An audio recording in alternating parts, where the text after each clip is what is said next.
A long time ago, there was a famous blacksmith who lived in the area. He owned his own shop and sold equipment that was all handmade. One day, he was fortunate enough to start selling everything he produced to the kingdom of Cairo. Amidst an endless war, that was the perfect opportunity for him to elevate his status. With the end of the conflict, this same blacksmith was granted the title of Baron. And this man is the owner of these lands and the father of the young master Romain, who is the protagonist of this story. We see an old man telling this story to a seated boy. Meanwhile, a mustached man standing behind them wonders why the boy is paying so much attention to something that everyone already knows. However, the story then takes us back a few hours. The young man asks if he is the eldest son of the Dmitri family, if they are in the kingdom of Cairo on the Salamander continent, and if the Murim world really doesn't exist. The mustached man affirms this while thinking that the young man has always been odd, but today he really seems out of his mind. Perhaps he's been using some of those strange drugs that have become popular among the rich these days. The mustached man then mentions that a young lady from the Lawrence family is coming to visit them. But as he says this, he reflects on how the young man has been wasting his life over the past 25 years. That's why he's known as the Dmitri family's trash. The man tries to explain the importance and values of the girl, but Dmitri interrupts him, saying there's something more important. He asks for the oldest person in these lands to be brought to him, someone much more important than this young lady, because he needs to learn how to live in this current world. The mustached man is confused as to why a 25-year-old would say something like that, but as a servant, all he can do is obey. The story then returns to the present. The old man says that's all he knows about these places. Dmitri thanks him and says he will give him a reward, but the old man simply responds that it was an honor to speak with the young master. Now Dmitri knows that everyone knows him as Roman Dmitri. However, his true name is Bak Jong-kuk. He's a person from the Murim world who lived a life of wars, conquered everything he wanted, and died in peace at the end. But for some strange reason, he woke up in this body. He doesn't know if this is the will of the heavens or a punishment for not accepting ascension. Suddenly, they hear a noise outside and someone yells for a bastard. A boy gets kicked in the face while everyone watches. Surrounded by thugs in front of the small shop, he bleeds and can't respond, while the men keep calling him a filthy bastard and continue to beat him mercilessly. Dmitri's servant approaches to take a look but is immediately shocked. He recognizes that red fang tattoo all too well. Beside him, someone asks what's going on. Dmitri orders him to answer quickly. The servant explains that these are the Blood Fangs, a group known not only in Dmitri's territory but also in the nearby regions. It seems the boy on the ground owes them something. The servant tries to tell Dmitri not to get involved because it will only cause trouble. However, the young man has already disappeared from his side and orders the thugs to stop. As Dmitri calmly approaches, the servant desperately tells him not to do anything, but Dmitri continues to walk forward. A bald man appears, recognizes Dmitri, and laughs in his face, warning him to stay out of it and not to think he has any authority just because he's of noble birth. Everyone says it's better if he doesn't interfere because it's none of his business. The servant continues to insist that they won't gain anything by going against the Blood Fangs. But Dmitri simply calls for Hans. He doesn't know the rules of this place, so he wants an explanation. Who broke the rules of this land and who should be punished? Hans hesitates for a moment, swallowing hard with fear before speaking. He says that if the boy really is in debt and didn't pay, he is guilty. However, the Blood Fangs don't have permission to punish someone like this. Worse still, they disrespected the eldest son of the Dmitri family, which in itself is a crime punishable by death. According to the rules of this place, it wouldn't be strange if they were executed for this. The thugs just stare, while Hans wonders if he should have said that. Dmitri then asks if they heard the explanation. He picks up a stick from the ground and declares that as the eldest son of the Dmitri family, he will have to punish them all. The bald man tries to explain that Dmitri is a noble and doesn't understand how the world works. He tells him to look at their shoulder tattoos and warns that if he continues acting like this, everyone will be in a difficult situation. Dmitri only says that this proves what he wanted to know. The bald man, now confident, asks what Dmitri is talking about. The young man explains that from what he can tell, they are nothing but trash since they speak this way about the lord of this land. He advances, saying that he doesn't care about the reputation they have in this place. The thugs are taken aback because they didn't expect the boy to actually attack like that. But now he will have to defend the honor of the Blood Fangs, and he slashes at Dmitri's neck. However, he immediately feels something strange. Dmitri had already plunged that branch into him. Without hesitation, Dmitri pulls it out and turns toward the other two thugs, but they only curse him, calling him a bastard and vowing to take revenge for their leader. Hans warns Dmitri to be careful, pointing out that the thugs are far better armed than he is. Yet Dmitri easily dodges their attack. He lands a swift kick to one thug's shin and follows it up with a punch to the face. The servant is bewildered. He had no idea that the young master could fight like this. To him, it doesn't even make sense that this could be the same Master Roman. The first thing Beck saw when he opened his eyes was a farewell letter on the floor and scattered drugs. The kingdom of Cairo, always at war, had to choose a representative from each of its noble houses to serve in the army. Roman was chosen to be his family's representative. However, he chose to take his own life instead. Beck reflects that it was a pathetic life, regardless of what Roman went through. But the current owner of this body is the leader of the celestial demon sect, and now he will live as he pleases.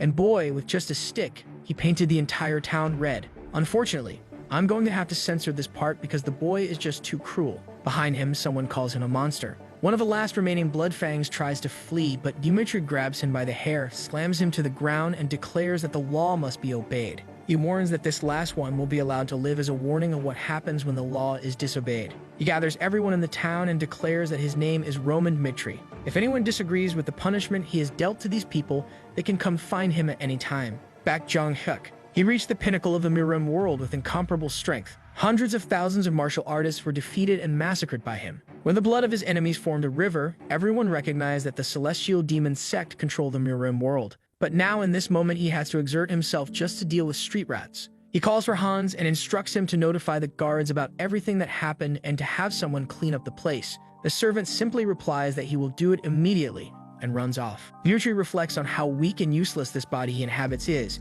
He needs to accelerate his efforts to gather information on how to strengthen himself. Just then, the boy he had saved earlier gets up and thanks him for saving his life. Dmitri remembers that this was the boy who was being beaten but tells him that what he did was not intended to help him. The Bloodfangs broke the law and were punished, and that's all. Now the boy will have to explain his situation if he wants to keep his tongue. The poor boy, having just tried to express his gratitude, receives a threat instead. However, he says he will explain. His relatives borrowed money from the Bloodfangs to complete the purchase of some land and start farming. They would have easily been able to repay the amount they borrowed by selling their crops. But the damn Bloodfangs went to the land and destroyed all the crops so that they couldn't pay back the debt. Only later did the boy discover that they did this to blackmail his family and take his younger sister. The boy screams that the world isn't fair because even though they didn't have much, they never harmed anyone. The only thing he begs for is for Dmitri to save his sister. But Beck just observes the boy's eyes. That look reminds him of the Mad Demon, one of the 4 superior kings and someone he also met in a place as wretched as this. He then asks the boy his name, to which he replies, Kevin. With that, Roman says he will look into the situation and take care of everything. The boy shouts his thanks, while Dmitri senses that he will have a long relationship with this boy. The scene shifts to a carriage approaching. Someone inside informs Miss Flora that they are nearing the Dmitri estate. The blonde sighs, saying she understands. It seems she will have to meet this Roman Dmitri. A month earlier, someone shouted in a castle, demanding to know why there is an arranged marriage with the Dmitri family. Her father tries to remind her that their lands have been in terrible condition due to the ongoing war. However, Flora is confused, questioning whether the marriage was decided this way, and worst of all, it's with the Dmitris, a family full of old miners and a bunch of blacksmiths. She tries to explain something, but her father interrupts, saying all he can do is apologize for being so pathetic. Back in the present, the man in the carriage announces that they've arrived. Flora had hoped that at least the marriage would be with the second son, who seemed to have a promising future. But even that was ruined because Roman himself begged his father for her hand in marriage. She knows very well the reputation this man has for living a life of luxury and pleasure, and now she doesn't understand why they drenched him in so much perfume. As she walks through the corridors, she thinks that no matter how much her father needs this, she won't accept it, and she needs to make that clear. At that moment, she turns to Dmitri and says she wants him to forget about this marriage. Radiantly, he replies that it's indeed a great idea. At this point, the poor girl is utterly confused. Dmitri explains that he thought better about this marriage and realized it's foolish for someone as amazing as her to marry the idiot of the Dmitri family. Flora is left bewildered, wondering if he's being serious. He then tells her that something very important has come up and he needs to speak with his father immediately. However, she stops him, asking what's going on. She had heard that this marriage was only happening because he asked his father for it, but now he's suddenly canceling it without hesitation, which leaves her perplexed. Dmitri simply asks her if she really wants to marry him, and when she replies no, he tells her that in that case, they no longer need to cause problems for each other, and he'll take care of everything. He reassures her that she doesn't need to worry because he will take full responsibility. Since he's already called the idiot of the Dmitri family, he doesn't mind being called the divorced one as well. She can't understand why he seems so determined. Is this really the same idiot everyone talks about? The door then closes behind him, and from inside, she hears a heated argument. Someone yells, asking what's the meaning of canceling this marriage. However, Dmitri calmly informs his father that he's just letting him know because he's already told the girl. His father calls him an idiot, pointing out that everyone already calls him the fool of the Dmitri family, and what he was trying to do was secure a good relationship for the boy. It was the only thing he needed to do, as it would guarantee noble status for their family. All Dmitri had to do was marry a beautiful girl whom he himself had begged for. Dmitri apologizes, but his father grabs something from the table and throws it at his head. demanding to know if he thinks an apology will fix this. He had been planning to do something about sending him to the battlefield for the next 6 months, but now that seems inevitable, and he asks if Dmitri has anything to say. Dmitri simply replies that he has nothing to add. His father then mentions that he heard Dmitri got involved with the Bloodfangs and even punished them, but he doesn't believe it. He should know that even he can't go against that group. So now Dmitri will have to deal with his own problems. His father won't help him at all. Watching the boy remain silent, his father expects him to kneel and start crying, but Dmitri just responds that he understands and will handle everything on his own. Confused, his father stands up and asks what he means. But Dmitri simply says that the problem was caused by his actions, so he will resolve it and only return once everything is fixed. With that, he closes the door and begins to clean his face. Someone nearby asks if he's going crazy. Dmitri turns to see Flora and questions why she's still there. She tries to warn him that he's going against the Bloodfangs, who don't even fear nobles. If they see him as a threat, they'll probably kill him. She advises him to return to his father, beg for forgiveness, and give up on this. But Dmitri only asks why he would do such a thing. She explains the reasons, but Dmitri interrupts her, stating that it seems she really doesn't know her place. The scene shifts to a few hours earlier when Hans was dousing Dmitri with perfume to try to mask the smell of blood, and Dmitri was eager to take off the tight-fitting clothes. However, the servant explained that this was the only way to show respect. But Dmitri was thinking about this marriage. He's still adjusting to this world, and this would only complicate his understanding. The servant suggested they go downstairs to handle the situation. Dmitri thought that since the girl had never done anything against him, he had no reason to disrespect her, which is why he intended to end things with as little offense as possible. But now he realizes that the girl never planned to show him any respect in the first place, which gives him no reason to do so either. He then tells her that from his perspective, she seems very arrogant. However, it's ridiculous for her to show concern now when she didn't consider any circumstances while trying to break off the marriage. But when he told his father that he would take full responsibility, that's when she got anxious. He accuses her of wanting to appear like a good person after putting him in this situation. But she needs to understand that at no point did she interfere with his decision. They will now go their separate ways and each will take care of their own lives. He told his father that he would take full responsibility to prevent people from thinking that this was a consequence of the end of their relationship and because he wanted no further involvement with her. This was the first and last time they would see each other. Later that same night, someone tells another to stop drinking. It's Lehana, Dmitri's mother. His father confesses that today, unfortunately, he used violence against Roman again. This is because after becoming nobles, he never wanted his son to go through that situation again. Lehana tries to reassure him, saying it's alright and that their children have grown up healthy. The father acknowledges this, but admits that he still doesn't understand why the boy is like this, especially since Roman was the only one who went through hard times with him. He's at a loss for how to handle Roman. Lehana tells him it's okay. They may have made mistakes as parents, but that's part of life. Yet, even so, they are still the only ones who can correct the boy's wrong behavior. Lehana expresses confidence that the Romero she once knew will help their son get back on the right path. Her husband asks if she's referring to the issue with the Bloodfangs.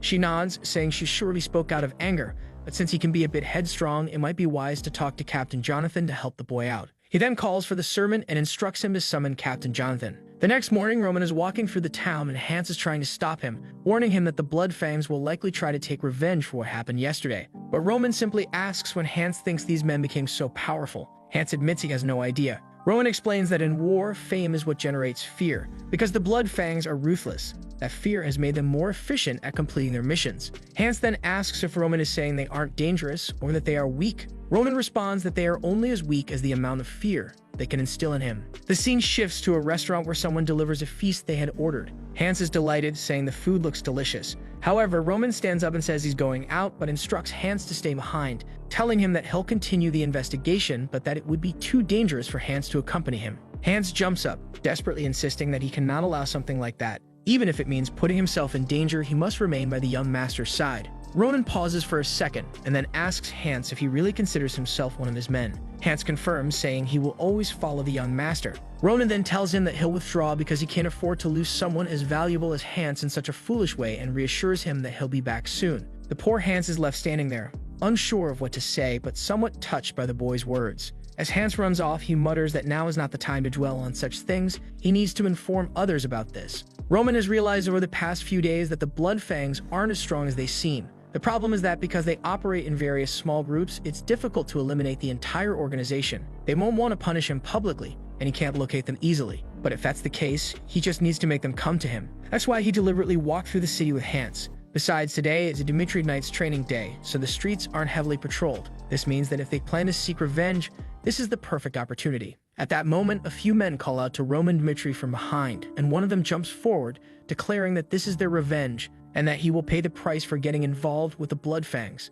But then someone calls for the captain. A man with messy hair turns around. It's Hans, running towards Jonathan, calling out his name. Jonathan approaches the servant, asking why he's so frantic. Struggling to catch his breath, Hans tries to explain what's happening with Dmitri and urges Jonathan to find the boy immediately because he's in danger. However, Roman effortlessly dodges the first attack, lands an elbow in the attacker's stomach, making him drop his dagger, and then catches it midair with his other hand. Before the man can react, he's already been struck. Everything happened too fast, and the man retreated, unsure of what had just occurred. The other thugs, seeing their comrade fall, are equally confused. This Dmitri was entirely different from the one they'd heard about. Ronan simply asks what they're doing and invites everyone to come at him at once. Back with the soldiers, Hans is frantically explaining the situation with the Bloodfangs. The soldiers exchange glances, saying it doesn't make any sense for Dmitri to be taking down the Bloodfangs. Hans insists that it's true, and that the boy has now gone up against all of them, making it very dangerous for them to just stand by. Jonathan recalls Romero mentioning all of this and asking for help. He just wants to know why Dmitri, who doesn't even know how to hold a sword properly, is getting involved in such matters. But he gathers everyone and tells them to grab their weapons, warning that they can't let anyone harm the young master. However, he'll be furious if the boy has actually caused trouble with the Bloodfangs. But the poor Bloodfangs were already on the ground. They attacked Dmitri, calling him a bastard, but he easily ducked under one swing and jabbed another in the stomach. Another bald man tried to come at him from the side, but Dmitri simply dodged and landed a kick to his belly. The fool collapsed, and Dmitri asked if it was just the three of them. The man tried to threaten him, saying he wouldn't get away with killing the two of them, but Roman just laughed, asking if he didn't realize that three of them would die. Roman then lightly stroked the man's thigh, telling him that it would be best to answer his questions, starting with who their leader was. The scene shifts to another part of town at the same bar from earlier. Suddenly, everyone inside is startled as Roman returns. The bald man at the counter turns to welcome him. He greets the young master, who responds with a cheery wave. The man wonders why Roman is acting so strange today and why he's even there. The bartender decided to ignore Roman's odd behavior and asked what he wanted to drink. Roman asked for a Tear of the Dawn. The bartender explained that they didn't serve such a drink there and asked if he wanted something else. Dmitri then requested the strongest drink they had because he had something to take care of in the morning. Earlier, someone had mentioned that everything was connected to the Dew of the Dawn at a bar in the middle of the city where they took on all their missions. All they needed to do was pass the special code. Roman asked what that code was, and the man had given him the exact code Dmitri had just used. At that moment, everyone fell silent. The bartender called out to the others in the bar, and just as he was about to give the order to attack, he was struck in the face. Everyone was shocked that the young man would do something like that in front of everyone, and they got up, shouting to kill him. Meanwhile, the townsfolk fled the bar to call the guards, but it was a quick strike to the back of one's neck and a chokehold for the others. A bunch of men were on the ground, bewildered, wondering what had just happened. The so-called idiot of the Dmitri family had taken down 3 people before they could even register what was going on. In the world of Murim, the strongest aspect is that one can strengthen themselves with breathing techniques. In a short time, Bake had managed to improve Dmitri's body. Of course, he was far from what he used to be, but these men no longer pose any threat to him. A little later, the bartender began to get up, trying to understand what had happened. Ronan commented that he had gotten up just in time, as he was about to finish everything. The bartender, a chubby man, asked why Roman was attacking their establishment. Dmitri called him an idiot, pointing out that he knew the bartender had sent the men to attack him. However, there were some things he was very curious about, so they would need to have a little chat. Sometime later, Jonathan arrived at the scene and questioned whether this was really something the young master had done. At that moment, a soldier appeared on the second floor, informing Jonathan that it seemed the young master had gone to the Lawrence estate. Jonathan was confused and wondered why. The soldier reported that it appeared the base of the Bloodfangs was located there. An hour earlier, Dmitri had told the bartender that it would be better if he confessed everything immediately. At this rate, he would be running out of fingers before he told the truth. The bald man warned that he had nothing to say to the boy, that Dmitri might kill him, but the Bloodfangs would take revenge. Roman then smiled, saying that now he liked the man's attitude. The people who resist the most before telling the truth are the ones he enjoys making talk the most. The old man commented that it was a waste and urged Roman to kill him already, but Roman responded that this was what they were there to find out. He then stated that it was time to resolve this and that he would need to test whether the man really wouldn't say anything. Roman held up a photo of the man with the boy beside him and asked what would happen if, by chance, he found the boy in the photo and killed him. The bald man claimed that wasn't his son, so it didn't matter. But Roman remarked that he was a terrible liar since the boy was the spitting image of his father. The man cursed at Roman, asking how a noble could dare use family as a threat. Roman replied that he had learned that the Blood Fangs members often sacrificed their lives for revenge because the group itself usually corrupted people by using their families. They used debts and threats to corrupt others as well, and Roman believed that the easiest way to make someone do what you want is to use their family. The bartender insisted that it didn't matter even if Roman knew the truth, the Blood Fangs would still kill him. Roman warned him to be more careful when deciding where to place his bets. He was serious when he said he would kill the man's son, and it was a vow he would make in his name. But before sending the soldiers to hunt down the boy, he would give the man one last chance to tell the truth. Now he had to choose whether to bet on the Blood Fangs and watch his son suffer, or bet on Dmitri and let him take care of the men. But the choice was his. The scene shifted to a house in the middle of an alley. Someone asked if it was really true. The man confirmed that the entire division in the middle of the city had been wiped out by Roman alone, and if the knights got involved, it would truly be in danger. A grizzled old man with a resemblance to Wolverine remarked that he hadn't expected the boy to have such courage. But it didn't make sense for an entire division to be killed by a boy who had been rejected by the Swordsmanship Academy. The man asked where Roman was, and the other replied that he had just left the Dmitri region. He asked if the boy was alone, and the answer was yes. The man commented that it was good, as it seemed Roman intended to attack the entire place by himself. He then ordered everyone in the group to gather with the goal of killing Roman before they had to face the Dmitri Knights. After that, they would stretch the boy's body out in the town so that everyone would know what happens when you go against the Blood Fangs, thereby reviving their infamy. The scene then shifted to another castle. Someone asked what the Barco family was up to. It was a meeting of elders, and they were discussing how that family had borrowed a lot of money, which likely meant they were preparing for a war. And if that was the case, they would need to consolidate their forces before these men grew stronger. The blonde man remarked that it seemed war would be inevitable, something he never expected to happen. A bespectacled man added that the central government also appeared to be supporting the Barcos. The old man in the red suit slammed his fist on the table, declaring that they couldn't afford to lose any territory since the Lawrence family relied entirely on fertile land. Another tried to argue that the documents proved past debts, but the man dismissed this as lies. Someone interrupted the discussion, telling everyone to be quiet. The blonde man emphasized that they couldn't give up the territory, or they would lose the rest to all the other families. Since the Barcos wanted to oppose them, they would have to resist with all their might. That's why they had arranged the marriage with the Dmitri family. The men smiled, agreeing that the Dmitris were indeed wealthy and that their weapons were top-notch. No matter how much money the Barcos borrowed, they would never have more wealth than the Dmitris. The father reiterated that this was why he had pushed his daughter to marry that idiot, as he surely wouldn't refuse her. Another man reassured him that he couldn't blame himself as a father, as it was the best choice for everyone. Outside, someone had been eavesdropping, Flora. Now she had no idea how she would break the news to her father. She couldn't imagine his reaction when he discovered she hadn't agreed to the marriage. But she also couldn't accept that her entire life would be sold to a man like that. The problem was that this wasn't just her father's plan, it was also the future of her family. But no matter what, she decided she would speak the truth. As she steeled herself to explain that she wouldn't marry someone she had no feelings for, a man arrived, urgently calling for the Lord. She turned confused. The man greeted Flora and then approached the door, calling for the Lord, shouting that it was an emergency. Flora was left utterly perplexed. Meanwhile, elsewhere, someone was pounding on a door, demanding that a bastard open it. It was Jonathan trying to enter the Lawrence territory, but the guard insisted that he follow the proper procedures. Jonathan warned that if Roman was harmed because of the delay, they would pay the price. At that moment, another man arrived at the gate, informing the captain that they were facing trouble.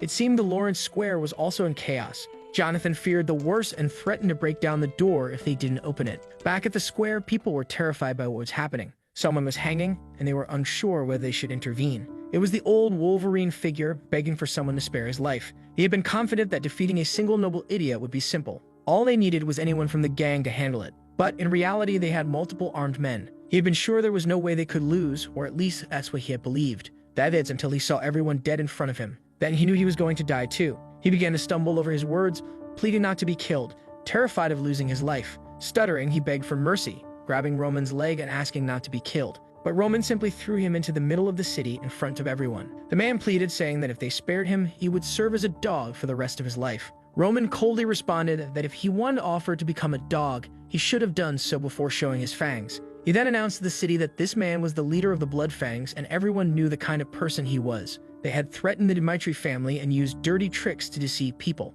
The crimes committed by this organization were clear, and Roman declared that he would destroy the entire organization along with the evil they had spread. As the crowd stood in shock, Jonathan approached the square, and the scene left him speechless. There was no need to describe what happened to the leader. The scene then shifted back to the earlier meeting where someone asked if it was true. A soldier confirmed that he had allowed Roman Dmitri to enter because he was the future husband of Miss Flora. However, half an hour later, Roman had appeared, dragging a man through the middle of the city, claiming he was the leader of the Blood Fangs and executed him in front of everyone. The father was left speechless, and everyone else questioned whether this made any sense. The bespectacled man pointed out that killing and punishing someone without the Lord's permission was something that couldn't be ignored. However, the Lord was not overly concerned with the series of problems that were emerging. He was more curious about the fact that the man who was to become his son-in-law had single-handedly wiped out the Blood Fangs. He then ordered that Roman Dmitri be summoned, as he wanted to speak with the boy himself. Sometime later, Roman was escorted in along with the man who had let him in and Jonathan. As a renowned knight, Flora's father immediately recognized Jonathan, which led him to believe that Roman had only managed to defeat the Blood Fangs with Jonathan's help. The eldest son of the Dmitri family then introduced himself. The father decided to ignore the explanations and directly asked why Roman had done something so violent. Roman explained that a few days ago, the Blood Fangs had committed a crime and beaten an innocent citizen. That's when he executed everyone in that very place. Outside, Flora was trying to eavesdrop on the meeting. She called a knight over and asked him to come closer. She questioned if he had really taken Roman Dmitri inside, and he confirmed it. She then asked why Roman had gone to her father's room. The knight hinted that she might be one of the last to find out, which understandably left her alarmed. Back in the meeting, Roman continued, explaining that was why he had to invade the Blood Fangs base and kill their leader. That was the summary of everything that had happened. However, the Lord pointed out that Roman didn't have the authority to execute someone on Lawrence land. Roman acknowledged this but doubted their ability to handle such men, given that the Blood Fangs were infamous in the region, abusing the local citizens while nothing was done about it. That's why he took matters into his own hands, because he couldn't trust the Lawrence family to do it. The two servants on either side were shocked and drew their attention to Roman. But Roman expressed disappointment, saying he had expected to be called here for praise for doing the job they had ignored. He then asked the Baron if what he had done was truly wrong. The Baron asked the man beside him if he knew about Ben Miles. The man responded that they were aware he wasn't a good citizen, but they never imagined he was the leader of the Blood Fangs. At that moment, the Lord concluded that was enough, deciding there was no point in continuing the discussion since it wouldn't have been a problem if the Lawrence family had taken care of the man themselves. He then said he would reward the boy and allowed him to leave. With that, Roman departed. The room fell silent, broken only by the Lord's laughter. The man beside him even wondered if the Lord had gone mad. The Lord seemed impressed, never having imagined that this was the true Roman Dmitri. The advisor attempted to argue that they couldn't leave such actions unpunished, but the father dismissed his concerns, saying that it was fine since Roman was going to be Flora's husband. He knew that only someone with such courage could achieve great things. The advisor tried to continue, but the father cut him off, saying he didn't want to hear any more and was pleased that the boy was perfect for his daughter. He then ordered Flora to be brought in so he could discuss everything with her. Meanwhile, on the way back to Dmitri territory, Jonathan remarked that Roman shouldn't have told the whole truth because even though they had gotten rid of the Blood Fangs, a lord seemed to have been left angered. But Roman simply replied that all he did was show that the situation had escalated due to their negligence. And since the Lord still didn't know about the canceled marriage, he wouldn't punish his daughter's husband. Jonathan quickly realized that Roman had planned everything, leaving him puzzled as to who this person before him really was. It was clear he was no longer the Roman Dmitri they once knew. A voice echoed in Roman's mind, calling him by his true name, Bak Jong-hyuk, and reminding him that, as the son of the celestial demon, he would have to prove he was qualified to succeed him. First, he would have to survive hunger, cold, and the hard ground. But his father had warned that if he died, it wouldn't matter since he could simply have another son. The only way to prove his worth was to rule over everyone. Of course, Bake had already been beaten down. A chubby kid laughed, saying he thought Bak would be stronger as the son of the celestial demon. But in the end, he was just an arrogant brat. Bak stood up only to be struck in the face again. The poor boy couldn't do anything. The other children, who stayed out of it, just thought he was an idiot. While most children were protected by their families during childhood, Bake had been forced to live in a world where only the strong survived. Back in Dmitri territory, Roman was now relaxing in a bathtub, enjoying a peaceful bath. He couldn't believe how exhausted his body had become from such a simple task. However, it was undeniable that since waking up in this world, he had experienced many things. To defeat the Blood Fangs, he had to kill everyone who stood in his way. Yet he had no regrets, as it proved that he hadn't changed as a person. If necessary, he would torture those who crossed him and eliminate anyone who sought to end his life. This was the life he had always lived, and nothing would change just because he had become Roman. The only problem was that it was becoming increasingly dangerous to go out as he had, and he didn't fully understand how this world operated. Not to mention, his true strength had diminished significantly, and he would need to think carefully about how to act in the future. Suddenly, someone called for the young master from the door, informing him that the Lord wished to speak with him. In the room, Romero asked if the boy had really done all that. Jonathan confirmed it, noting that Roman had changed a great deal. The father remained curious, but the knight insisted that this young master was not the same person they knew. Romero admitted that Roman had always been his greatest challenge. The only son with no notable characteristics, that the only one who had endured the hardships when they were poor. A long time ago, Roman had handed his father a candy. When asked what it was, the boy had simply replied, "It's a sweet." Romero was working in the mines when he saw his son approaching and asked why he had come to such a dangerous place, reminding him that it wasn't safe. But the boy just smiled and said that his father worked too much, so he brought him a sweet to give him energy to work faster and come home sooner. All Romero ever wanted was for his son to be happy. That's why he always favored him and gave him money so he wouldn't be called poor. He never imagined that this would lead Roman down the wrong path. Part of him had already given up on the boy, but hearing that he had taken down the blood fangs filled him with a renewed sense of hope. At the door, Roman asked to enter. Romero thought to himself that regardless of how Roman had achieved it, he had managed to eliminate the blood fangs. If that was the case, he was ready to do anything for his son. This would be his excuse for having failed as a father before. When Roman entered, Romero remarked that he had heard that Roman had taken down the blood fangs by himself. Bake, now inhabiting Roman's body, observed the boy's father. He could see that the man was anxious and full of hope for what he was about to say. Buck knew that if he told the truth, he would be seen in a completely different light. The problem was that accomplishments beyond expectations always came with a price. If he downplayed things now, he might buy himself more time to develop further. As his father continued calling out to him, Bake debated whether to tell the truth or lie. Hiding the truth seemed the more rational decision. Bake's thoughts flashed back to when he was being beaten as a child. The bully taunted him, asking if that was all he had.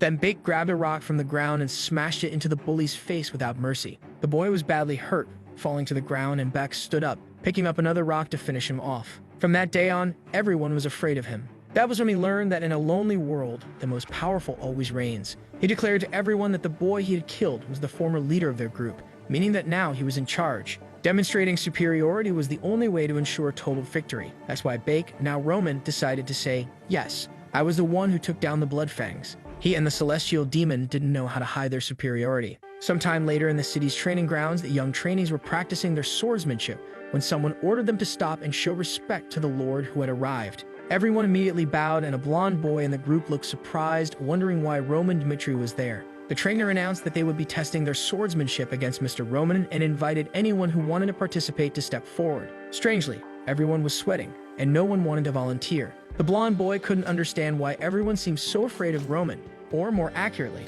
why anyone would want to fight the idiot. An hour earlier, when Roman had confessed to his father that he was indeed the one who had taken down the blood fangs, his father asked how he had managed to defeat them. Needing to avoid raising suspicion, Roman explained that he had been secretly practicing swordsmanship. His father asked why he had kept it hidden, assuring him that he would have given him all the support he needed. Roman replied that he was tired of wasting his life and wanted to prove that even the idiot of the Dmitri family could accomplish something on his own. However, Romero found it hard to believe, saying it was impossible for someone to learn swordsmanship on their own to the point of killing those men. Roman explained that the blood fangs maintained their operations through threats, which was why he set a trap to lure out their leader. His father asked how he did it, and Roman explained that the blood fangs always retaliated against weaker nobles, so he used himself as bait. Romero said it was very risky because if they sought revenge, it would be easy for them. But Roman explained that most of the members were kept in line through threats, and he knew that if he could kill the leader, no one would want to save someone who had threatened them. Romero thought to himself that it was an extremely well thought out plan, and Roman had shown a lot of courage to follow through with it. Impressive would be an understatement for what he had done. To think that Roman was capable of such a thing. His father then asked if he could request a favor, and Roman agreed. Romero said he wanted to see this swordsmanship that Roman had been practicing with his own eyes to understand how much he had changed. Now back at the training grounds, Romero was startled by the fact that no one was volunteering. The blonde boy thought that whoever hit Roman would be expelled, and whoever lost would also be expelled for being so bad, making no one want to participate. Meanwhile, Jonathan was thinking that they needed someone who could defeat Roman easily to demonstrate the knight's skills. He announced that if no one volunteered, he would choose someone himself. As the master, Jonathan couldn't participate, so there was only one other option. He called out the name Chris, telling the boy to step forward, which shocked him. Chris was the vice captain of the Dmitri Knights. The first time he had met Roman was the previous year, when they had gone to a bar where people were complaining about a drunk causing trouble. There, they found someone shouting and demanding to know if they were trying to make a fool of him. The boy had asked if they really wanted to shut down the place. The attendants apologized and didn't quite know what to do. However, it was the drunken Roman who said that trash like them shouldn't even speak, and he ordered the guy to come over to him once again. They tried to say something, but he threw the bottle against the wall. That's when Chris told the boy that enough was enough, but he just asked who they were. Chris reached out to grab his wrist to get him out of there, telling him he was embarrassing himself, but he received a slap in the face, and Roman asked how a lowly knight like him had the courage to lay his hands on him. Well, with just that slap, Chris already knew that this boy had never trained a day in his life. His strength was at best below the average of a man. He felt sorry for the Lord for having a son like that guy, and he was absolutely certain that this was trash, better off dead. So why were they telling him to have a duel with this Roman? He tried to tell the captain that he didn't think it was a good idea and that there might be other more suitable people for it. However, Jonathan warned that the boy had taken down the blood prisoners, so it had to be him. Chris was about to say something, but Jonathan just cut him off. So he said he understood. Everyone was eager to see the duel, and the two calmly observed each other. Jonathan told them to wait, but at that moment, Chris said he had a request. He warned that he had a vow to be merciless in a duel, regardless of who it was. If they accepted this request, he would then participate in it. He was certain that this idiot wasn't the person who had defeated the blood prisoners. Jonathan and Romero seemed to agree, and Roman, of course, smiled, which did not make Chris happy at all. Jonathan said that by the laugh, the boy had accepted, and then he told both sides to get ready. While Chris was consumed by anger, Roman was just smirking. The second Jonathan gave the signal, Chris immediately launched himself, while the boy stood still, waiting for him. He quickly observed one of the movements, and Chris delivered a full strike that the boy defended against. The people who trained with Chris immediately realized that he was giving it his all. However, Jonathan was already impressed. The boy had actually blocked it. Chris retreated immediately. He could tell the boy's strength just by the way he defended himself. Not to mention that his stance still seemed completely stable. It wasn't exactly how he expected this duel to go, but he didn't care about that. He would only be satisfied when he crushed this guy. He tried another slash, but Roman simply sidestepped. However, Chris saw this movement. He spun his body to hit him from the side, but the boy defended again. Roman seemed calm, observing the attacks. When Chris found an opening at his back, for him the match was won now. It was just a matter of landing this blow and it would be over. But Roman simply crouched. He saw an opening, and at that moment, Chris knew he was going to get hit. The attack brushed past his face, and the guy even got a new haircut. Terrified, he retreated. He realized how dangerous that had been, while the Lord and the captain couldn't believe it. For the people who trained with Chris, it made no sense that he was losing, and he himself wondered if this was really the skills of Roman Mitri that he knew. From defense to evasion or attack, nothing was lacking. Could it be that he had really defeated the blood prisoners? Because if so, at this pace, at that moment he said he was overthinking and Roman was still the same idiot as before. But that's when Roman said that was enough warming up, and he said that this time he would go first. And the poor guy hadn't even reacted yet. Too late when he realized it. He managed to defend himself the last second by sheer luck. While he couldn't believe that the boy was that fast, he made a move backward, but Roman kept closing in. All Chris could do was defend bit by bit, and the people around were scared by this sequence of attacks. Chris was having to give it his all just to manage to defend himself. He had to at least find an opportunity to end this, but then he took a hit to the arm that knocked him sideways. He realized he needed to step back, but that's when he noticed Roman was coming at him with an overhead attack. The movement seemed long and slow, and the middle of his chest seemed like the perfect opening, and he didn't hesitate to strike with full force. But it was just a trap from Roman, who easily dodged. He gave a little smile, and at that moment, Chris realized he had fallen into a trap. He knew there was no way he could win at this rate, and the worst part was losing to Roman. That's when he gripped his sword, and an aura emerged from it. Jonathan shouted and told him to stop that. But Chris had already activated the one-star aura. Of course, even Bake was surprised by that, and the arena exploded. The people around couldn't see anything. Romero was worried about what might have happened to Roman. He let out a sigh of relief, realizing that Roman had narrowly avoided getting hit by that aura-infused sword. Chris, disoriented after accidentally using the aura, was promptly struck on the chin for his troubles. Naturally, neither Jonathan nor Romero expected Roman to win, but there was Chris, lying on the ground. Everyone always asked who this new young prodigy of the captain was. The others would respond that he was one of the best they had ever seen. Despite being so young, he was already a 2-star knight. Rumors circulated that he had started sensing mana after just 6 months of training and had reached 1 star in less than 3 years. Moreover, his swordsmanship was said to be incredible. The women were all curious, wanting to know the boy's name. After practice, Jonathan would often say that was enough for the day, but Chris would get up and ask to practice just one more time. That kind of determination excited Jonathan because the boy not only had talent but also worked hard. To him, Chris was a genius. But there was his genius now being thoroughly beaten by Roman, who cruelly watched him lying on the ground. While Chris lay unconscious, Romero called out to Jonathan, asking what had happened, as he had heard that Chris was a 2-star knight. The problem was that not even Jonathan could grasp how strong Roman had become. What Roman had displayed was the skill of someone who should have had years of training. Considering that just a month ago he had been doing nothing but complaining, it seemed impossible that he had changed so much. But nothing made sense, so Jonathan simply told Romero that Roman was a genius in swordsmanship. Roman, meanwhile, was just laughing as he looked at Chris, who was still unconscious. He was impressed by how aggressive and focused Chris was. With the skill he had shown, Chris could easily have taken down the Blood Fangs as well. It was easy to see why Jonathan was proud to have him as a protege. But to the Celestial Demon, Chris was one of the weakest. Even the weakest warriors of the Celestial Demon sect were stronger than this. However, that strange power Chris had displayed at the end had really caught his attention. As another Joker started to emerge, Romero began laughing like a madman. Once again, everyone was confused. But of course, Romero said it was great to see this. To him, it was incredible to have a son who was a genius in swordsmanship. He asked Jonathan if he was sure. Jonathan replied that it was impossible for someone to have evolved so much without being a genius. Naturally, the father was all smiles. He called Roman over, telling him to come closer. Romero said it had been a long time since he had been this happy, and that he wanted to applaud his son. To him, Roman deserved whatever he wanted, so he could ask for anything. Roman smiled and mentioned the war that was going to happen in 6 months. His father was already certain that Roman would ask not to go and asked what it was. However, Roman's request was the right to choose whoever he wanted to go with him. Romero was confused and even a bit stunned. He tried to suggest that Roman could return to Flora and back out of this, but Roman simply said that he wanted to go. This surprised his father, who then said he understood. Roman would have the right to take whoever he wanted to that war and anything related to it. Roman then said he had one more request, and his father told him that as long as he acted properly, he could ask for anything. Roman made his second request while looking at Chris, who was still unconscious. When Chris awoke, he asked why he had to teach Roman about aura. Jonathan simply replied that it was the master's order. However, Chris protested, saying this was too much. He didn't even know Roman, and after having been in a coma for so long, it was embarrassing. Now, on top of everything, he had to teach aura to this guy. He said he would rather have his head cut off.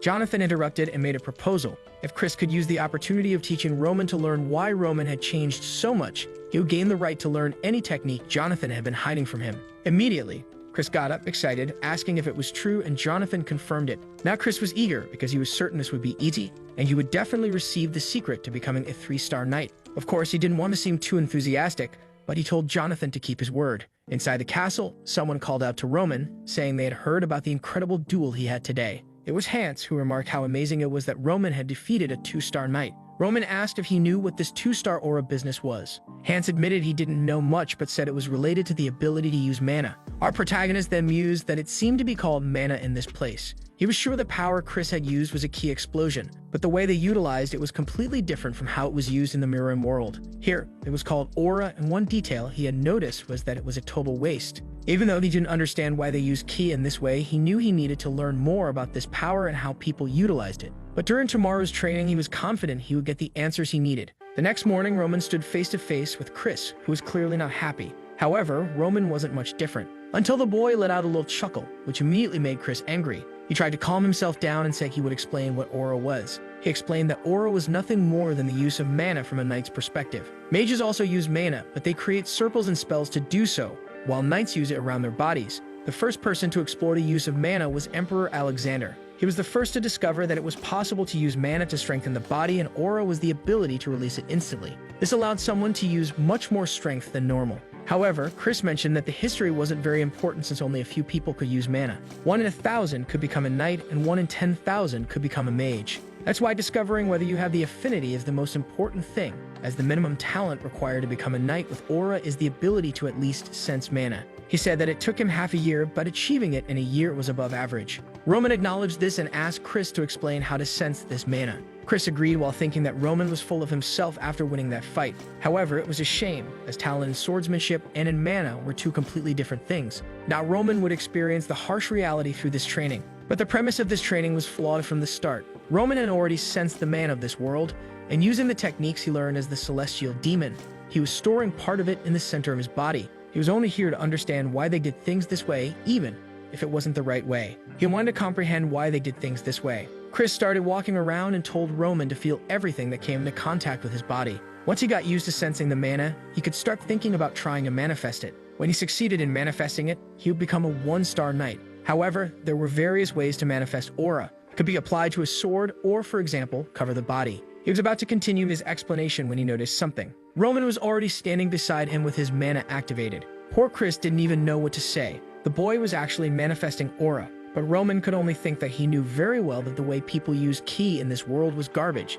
In his world, you purify the energy and concentrate it within your body, whereas in this world, they simply expect mana to naturally accumulate in their bodies. In the Mirim world, mana is scarce and dense, meaning it's difficult to accumulate but also doesn't move much. Here, however, mana is abundant but extremely light, causing it to escape the body as easily as it enters. The two methods weren't even comparable since in Murim, you usually strengthen both the exterior and interior of your body. In this world, the exterior isn't strengthened and mana isn't accumulated. Not to mention that spreading energy everywhere is completely inefficient. If Roman used such a method, he wouldn't reach the top 10 even in 100 years. Shocked, Chris asked how Roman had done it. Roman replied that Chris probably already knew the answer. Chris insisted that this was exactly why he was asking, since it took him at least half a year. He demanded Roman tell the truth, accusing him of pretending not to know how to use mana just to show off now. It was starting to make sense why Chris had lost. Roman commented on Chris' assumption that he was hiding his powers, saying that Chris was just assuming what he wanted. But poor Chris was struggling to understand what was happening.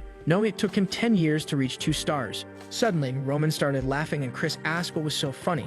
Roman just remarked that Chris was amusing. Chris, now more upset, asked if Roman was saying that his efforts were funny. Roman then asked if, in all those 10 years of climbing the ranks, Chris had ever once questioned the methods he was being taught.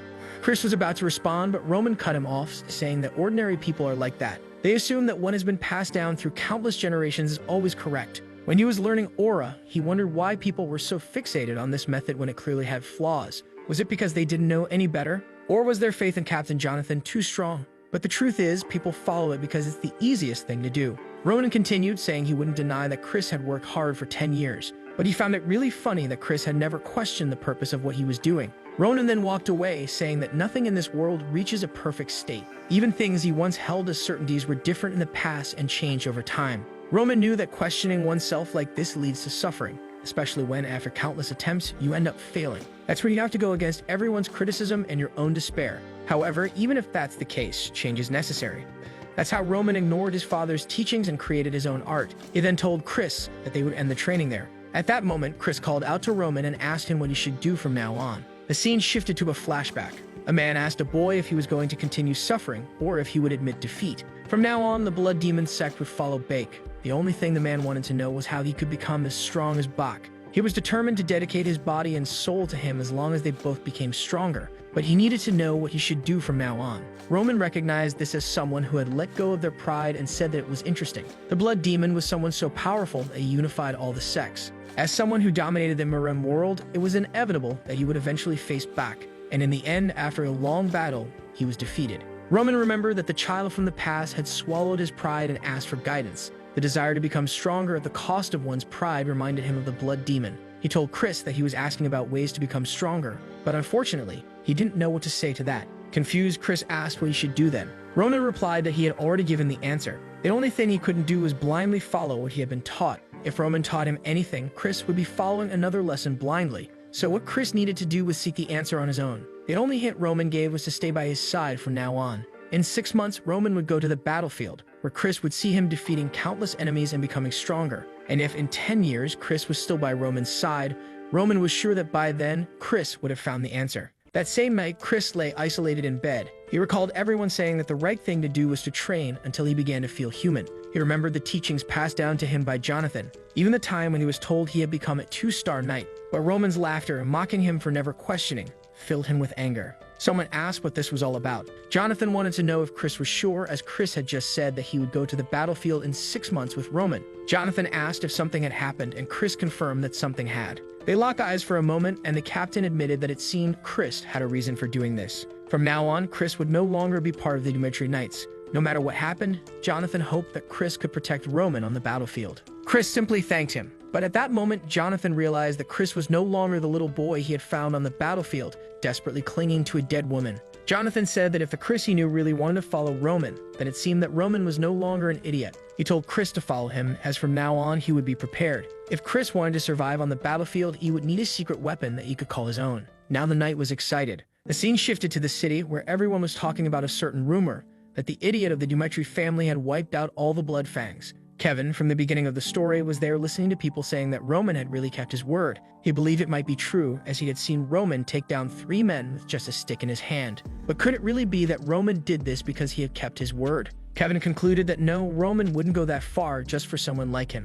At that moment, his boss asked why he was standing there thinking and told him to get back to work. Kevin thought about how all he wanted was to be strong enough to protect his family. He knew that there were still dozens of people like the Bloodfangs in the world. But as a peasant, how could he become stronger? Training wasn't an option, he wouldn't even get a chance. Just then, someone called out to him, causing the crate he was holding to fall to the ground. It was Roman, who said that it had been a while since they last saw each other. Kevin asked what Roman was doing there, but then quickly corrected himself and threw himself to the ground, thanking Roman for saving his family. Roman asked if things had improved, and Kevin confirmed that they had. The Bloodfangs were no longer pursuing them, and he had even found a job. The only thing Kevin didn't know was how to express his gratitude. Ronan told him not to worry because there would be an opportunity as soon as Kevin heard his proposal. His family would never have to worry about money again. Additionally, they would have a house and good food. They wouldn't need to work in exhausting places anymore. Kevin's entire family could be blessed with this new life. But the price was that Kevin would have to swear loyalty and live for Roman. Kevin was silent for a moment before he bowed his head to the ground,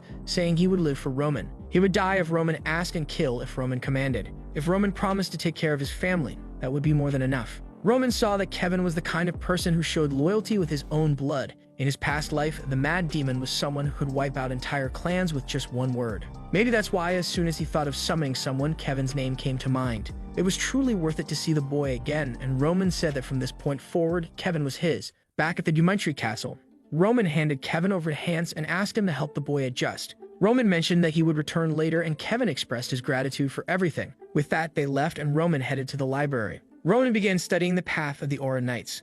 The first stage was the manifestation, which qualified someone as a 1-star knight. To reach 2 stars, one would need to cut through steel with their aura. At 3 stars, one transcended logical comprehension and was treated as someone special in any kingdom. On the Salamandra continent, there were a few 6-star knights, but no one had ever heard of someone reaching the 7th rank. Even among the 10 strongest in the world, not all were 6-star knights. Roman mused that given Chris's strength, Jonathan must be a 3-star knight, and that 6 stars in this world were practically incomprehensible. The aura of someone like that could reach 12 meters in height and impact the entire world. Currently, there were only 12 6-star knights in the entire world. Roman realized that these individuals were indeed powerful, especially if they could achieve such feats in an inefficient way. On the other hand, there were the so-called Archmages, a title given to a sorcerer who reached 7 circles. In this world, they were considered half-god, half-human, as they could bring destruction wherever they went. A single spell from someone like that could split the sky in 2. Unfortunately, magic was something that didn't exist in the Mirim world, and now he at least had some idea about it.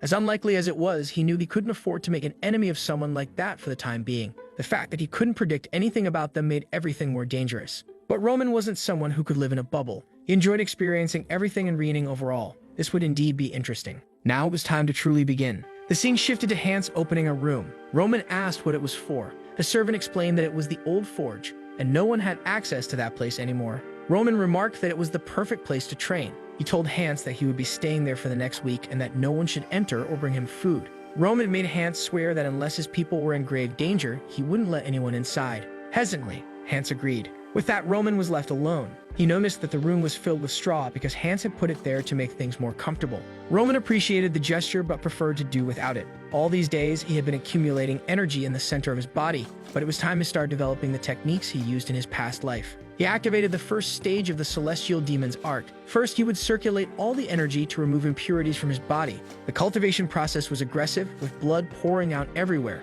Ronan knew this would happen, which is why he had accumulated the right amount of energy. He didn't have time to waste and needed to regain his past strength as quickly as possible. The first stage of this technique was called the human stage, and it was the first step toward his goal. The scene then shifted to a week later. A bald man offered to bring tea and drinks for Count Lawrence and Miss Flora. The Lawrence entered and asked where Roman was. The bald man explained that Roman was currently handling some business and then closed the door, leaving them inside. Lawrence remarked that it was clear they weren't welcome there. He told his daughter they would have to wait and instructed her to sit down. He then called her by name and explained that he had arranged this meeting to reverse the mistake she had made. Flora replied that she understood perfectly. Back in the moment when he had shouted upon discovering that she had broken off the engagement, Flora explained that she had already discussed her situation with Roman and even tried to follow her father's advice. But he interrupted her, calling her by name and reminding her that he had always believed she was an intelligent child, so he hadn't expected her to do something like this. She needed to understand that the Barco family had borrowed a large sum of money from the bank,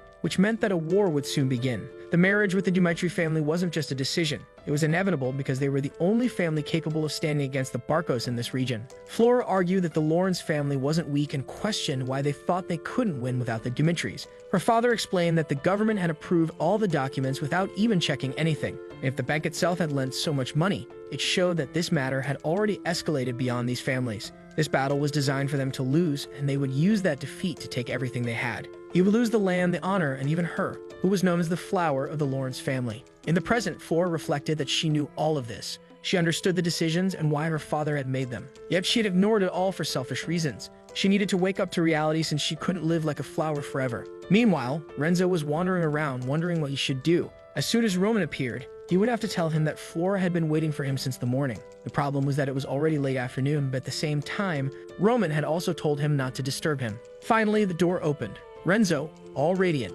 called out for the young master, but he was in for a shock. However, the scene shifts back to Lawrence. He already expected this treatment because of Flora's mistake. He knows that the Lawrences need this political marriage, but even so, this didn't sit right with him. Suddenly, he stands up and Flora calls out to him. He announces that he's going to sort this out and find Baron Dimitri on his own. Someone calmly takes a few notes. Then suddenly, Lawrence opens the door and asks why he's making a visit and waiting so long. If he's dissatisfied, he could have just said so. He never expected the Dimitris to be so petty. However, Romero is just standing there observing. He says he understands what he said, but asks if today's meeting was scheduled in advance. The Baron mentions that he understands that he showed up unannounced, but it's been a week since he's been asking to speak with Roman. If, at least, they had refused from the start, they wouldn't have been offended. However, Romero asks why he would refuse a visit from the Lawrences. But now, he wants to know if that's all he has to say, and if really he barged into this room to complain about being tired of waiting until noon. On the day Flora visited, Roman himself said he wanted to end that marriage. Even though they argued with the boy, he is sure Flora didn't want that marriage either. Even if it was a disgrace to the Dimitris, he decided to say nothing and stay quiet like a fool. After all, it was she who came there just to say it wouldn't work out. Even though, at the beginning of it all, it was the Lawrences who were pushing for it to happen. And now he's there, barging into the room and complaining just because he had to wait for a while. Even worse, for a meeting that wasn't even scheduled. And he has the nerve to complain as if it's his fault. He then reveals that not long ago he received a message from the Barcos. It was an offer for a political marriage where they would gain connections with the central government and a piece of the Lawrence's land. Even so, he decided to refuse that offer and asks him why he thinks he did that. Lawrence, who also questions this, wonders because to him, it would obviously be more advantageous to ally with the Barcos. Roman says the reason is simple. The Dimitris have enough power for him to choose whatever path he wants. And since his eldest son liked the young lady from the Lawrence family, that was the reason he opposed the Barcos. At that moment, Lawrence realizes he messed up because of his foolish ego. The father says he understands his son's reputation for being an idiot, and that the fame of the two doesn't match. But even so, he needs to keep in mind what kind of family they are. Roman's name completely changes the moment the Dimitri family is associated with him. And that's why those who should be desperate for this marriage aren't them, but in fact the Lawrence family. Or perhaps did he misunderstand something? Suddenly, Flora remembered the days she used to go to the academy when she was younger. That was the place where many children from renowned families went to build their knowledge as nobles. However, there was one family from the north that had only one person there. The boy was so quiet that one could question if he really existed. That was the son of the Joel family. In a place where the children believed they were treasures born into this world, he was distant. Until one day, he made a small mistake. For the other children, that wouldn't mean anything, even if they made big mistakes. However, in his case, it resulted in a disciplinary committee. And on the day the teacher scolded him, the father approached and apologized. He begged for his son to be forgiven and said he would teach him better. At that moment, from a distance, she could only think of one thing. She felt sorry for him. However, right now, all of this seems funny to her. The Viscount apologizes and says he has nothing to say. Meanwhile, Flora realizes she had no right to feel sorry for that boy. And the Viscount says his daughter made a mistake out of immaturity. At that time, Joel was weak, and this is the same case for the Lawrences today. Once again, the father apologizes, saying that his entrance was disrespectful. And Flora understood that the weak had no choice but to bow to the strong. It was then that she began to lean forward to apologize to Romero. However, at that moment, someone entered. From the door, they announced that Master Roman had arrived. And Flora realized she had learned this lesson too late. Roman had dyed his hair white, and he was all dark now. He entered the room and announced that Roman Dimitri greeted his father. Everyone was confused, and the father asked if he had finished his training. He said yes, so he replied that they could discuss it later. He was called there to discuss the marriage with the Lawrences. All of this had started because of a decision he made, so he would respect any choice he made. Roman quickly understood what he was trying to say. He knew the significance of the alliance between those two families. At this moment, when the Lawrences are in danger, the wealth of the Dimitris would serve as protection. The father asks if he requested this marriage even knowing that. Roman said that at the time he thought that was enough of a reason. However, everything changed when he met her for the first time, and she immediately talked about canceling the engagement. She had certainly heard the rumors and decided she wouldn't marry someone like him because of that. This means that all of her decisions were based on what others said. Regardless of how society judges them, he wants to be with someone who only believes in what they experience and see. and it is for this reason that he votes to end the engagement. At that moment, the room fell silent. Lawrence thought that now it was the end of everything, as this marriage was the last card they had. No other family would accept a political marriage in this situation. This means they would have to solve their problems with their own power. The problem is that if the Dimitris and the Barkos really combined forces, it wouldn't stand a chance. He needed to do something to at least prevent that. He then bowed and said that the Lawrences took full responsibility for this. As an apology, they would no longer collect any taxes from a Dimitri merchant passing through their territory. He knew this wasn't much for someone as wealthy as they were, but it was a way to show they were sorry. Romero said he couldn't accept that, as the Dimitris couldn't profit from his son's future. All they would need to do is announce that it was Flora who canceled, and they wouldn't join forces with the Barkos. Lawrence simply thanked him. Of all his fears, this was the greatest. And with that, they left the room. Not before he looked back just to see Dimitri standing there. If he had known the potential of this young man a little earlier, he would have been more assertive when he spoke with Flora. In the end, he too had made a big mistake. Romero then called Roman and asked what had happened to him in the past week. In that training, all he did was remove impure energy to advance the human state. This is the basis of the techniques he created, and it's nothing impressive in the Miram world. The problem is that, since this place has abundant mana, it accumulated in the body, and the purification of something like that created a miraculous effect. From his outward appearance, like the skeletal changes, it was evident that he had become a different person. He then simply tells his father that he achieved an awakening on his own, and that this change occurred because he started to feel mana flowing through his body. Romero was startled since this was supposed to take years. He had heard of a natural phenomenon where mana starts to circulate, but it had happened to very few people. However, the boy was achieving one feat after another since he managed to take down the Blood Fangs. All of this defied logic, but he couldn't forget that the boy was still his son. Romero then said that regardless of the challenges he faced, he would not leave him alone. And the boy should never forget that his name is Roman Dimitri, because his father would always support him. At that moment, Baker recalled a flashback. On one of the days when he was being trained, his father always thought he was a pathetic bastard. The man in front of him wasn't cold or cruel. He didn't even push him to the brink of death. He then thanked Romero, while thinking that it wasn't so bad after all. When he left the room, someone called out to him. It was Flora, all awkward, not knowing what to say. She apologized for judging him so hastily and causing trouble for both families. He simply walked away, saying she didn't need to apologize. After all, he hadn't planned on accepting it from the beginning. She continued, saying that she understood he didn't like it. Even though it was something meant for both of them, she was the one who decided to break that promise. However, there was something she wanted to say while she still had the chance. The reason she broke off the engagement. It was at a social gathering in the north where the nobles gathered. The moment they found out she had been promised the Dimitris, they started spreading all sorts of terrifying rumors. And the worst of all was discovering that he and Roman Dimitri used drugs. This one came from Dare. She knew that drugs eat away at reason and intelligence. She just wanted him to know this. She didn't know if they were true or false. It's just that she couldn't ignore it. Roman cut her off and said that whatever happened didn't matter since it didn't change the relationship they had. She didn't need to worry about him anymore. The poor thing was left there abandoned. Later that night, she had a conversation with Hans. He found it strange that she mentioned drugs since he didn't feel anything like that in this body. Even though there were some impurities, that metamorphosis had already removed all of that. He then called for Hans and asked if he had ever heard of him using drugs or doing anything like that. The guy was all confused, unsure if he should answer or not, but Roman said he wouldn't reprimand him. He was just trying to understand better the choices he had made in life. Hans, excited, said that not with his own eyes. However, there were moments when he thought the boy's behavior was a bit strange. Roman then asked when that was. Hans explained that the last time was 15 days ago when he saw him returning from a social gathering. Nothing major happened at that place, but the moment he returned, he seemed to be in a strange state. After that, he seemed to have lost the will to live and stayed in his room all day. Not to mention that every night he asked for an excessive amount of alcohol. This was one of the reasons Hans suspected he was using drugs.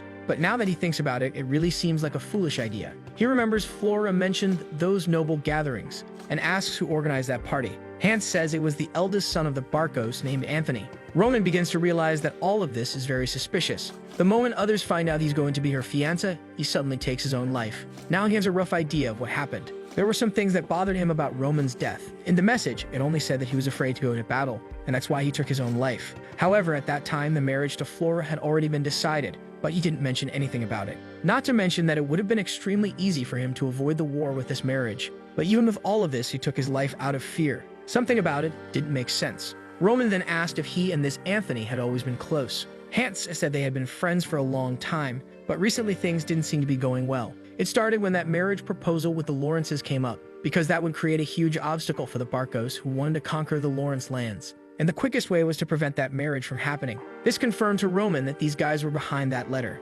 Hans then mentions that a few days ago, another letter with an invitation to a Barco's party arrived. This makes Buck curious. Hans explains that he didn't deliver it because Roman was in isolated training and asks what he should do with it. Now Roman laughs because it seems these guys are underestimating him. And that's one of the things the celestial demon hates the most. He asks when the party will be, and Hans says in 2 weeks. With that, Roman orders him to inform him that he will definitely attend. The scene shifts to the next day. Kevin is being guided to speak with Roman. However, Hans had already warned him not to be surprised by his change in appearance. He entered and asked if Roman had called for him. Roman turned and confirmed, but at that moment, Kevin was startled and asked what had happened to the young master. Beck ignored this and asked if he was adjusting. Kevin said yes, that the place was very good, and he had no problems. However, there was just one detail. He was still trying to understand what his role would be in this place. He offered to live for Roman's sake, but he didn't know what an ordinary and commoner like him could do. Roman simply said that he would be used as one of his swords. Kevin asked what that meant.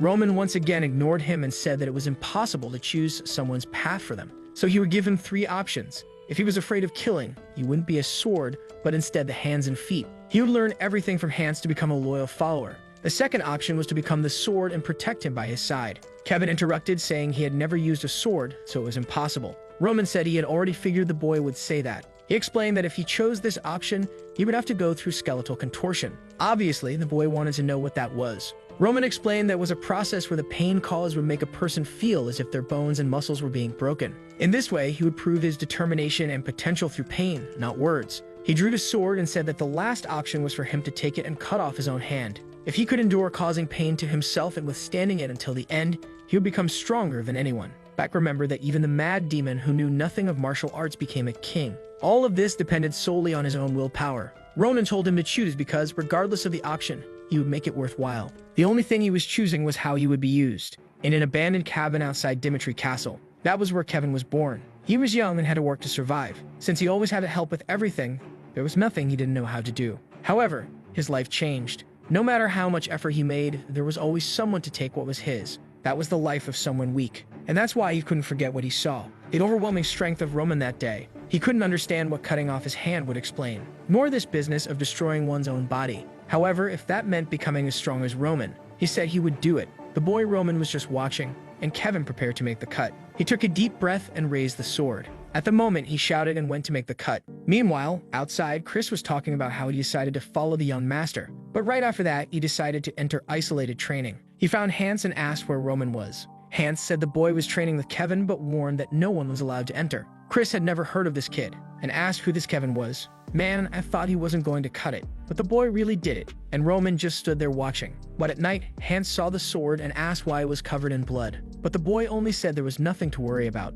That blood wasn't his. The truth is, Roman planned to put the boy in an illusion. That was the charm of the demon's illusion. The problem is that he made the cut before he could activate it. If he hadn't done something, the boy wouldn't have really cut off his entire arm. There were still 2 weeks until the party, and 6 months until the war. But Roman was eager because he had a lot of people to teach. Soon he would be very busy. In a room, he said that the mana cultivation technique he was going to teach was very dangerous. Kevin asked if he was really going to learn about mana. Roman simply said yes, but in reality, what he was going to teach was a technique from the mad demon himself. It was a spiritual art that consumed the user's mind in exchange for power.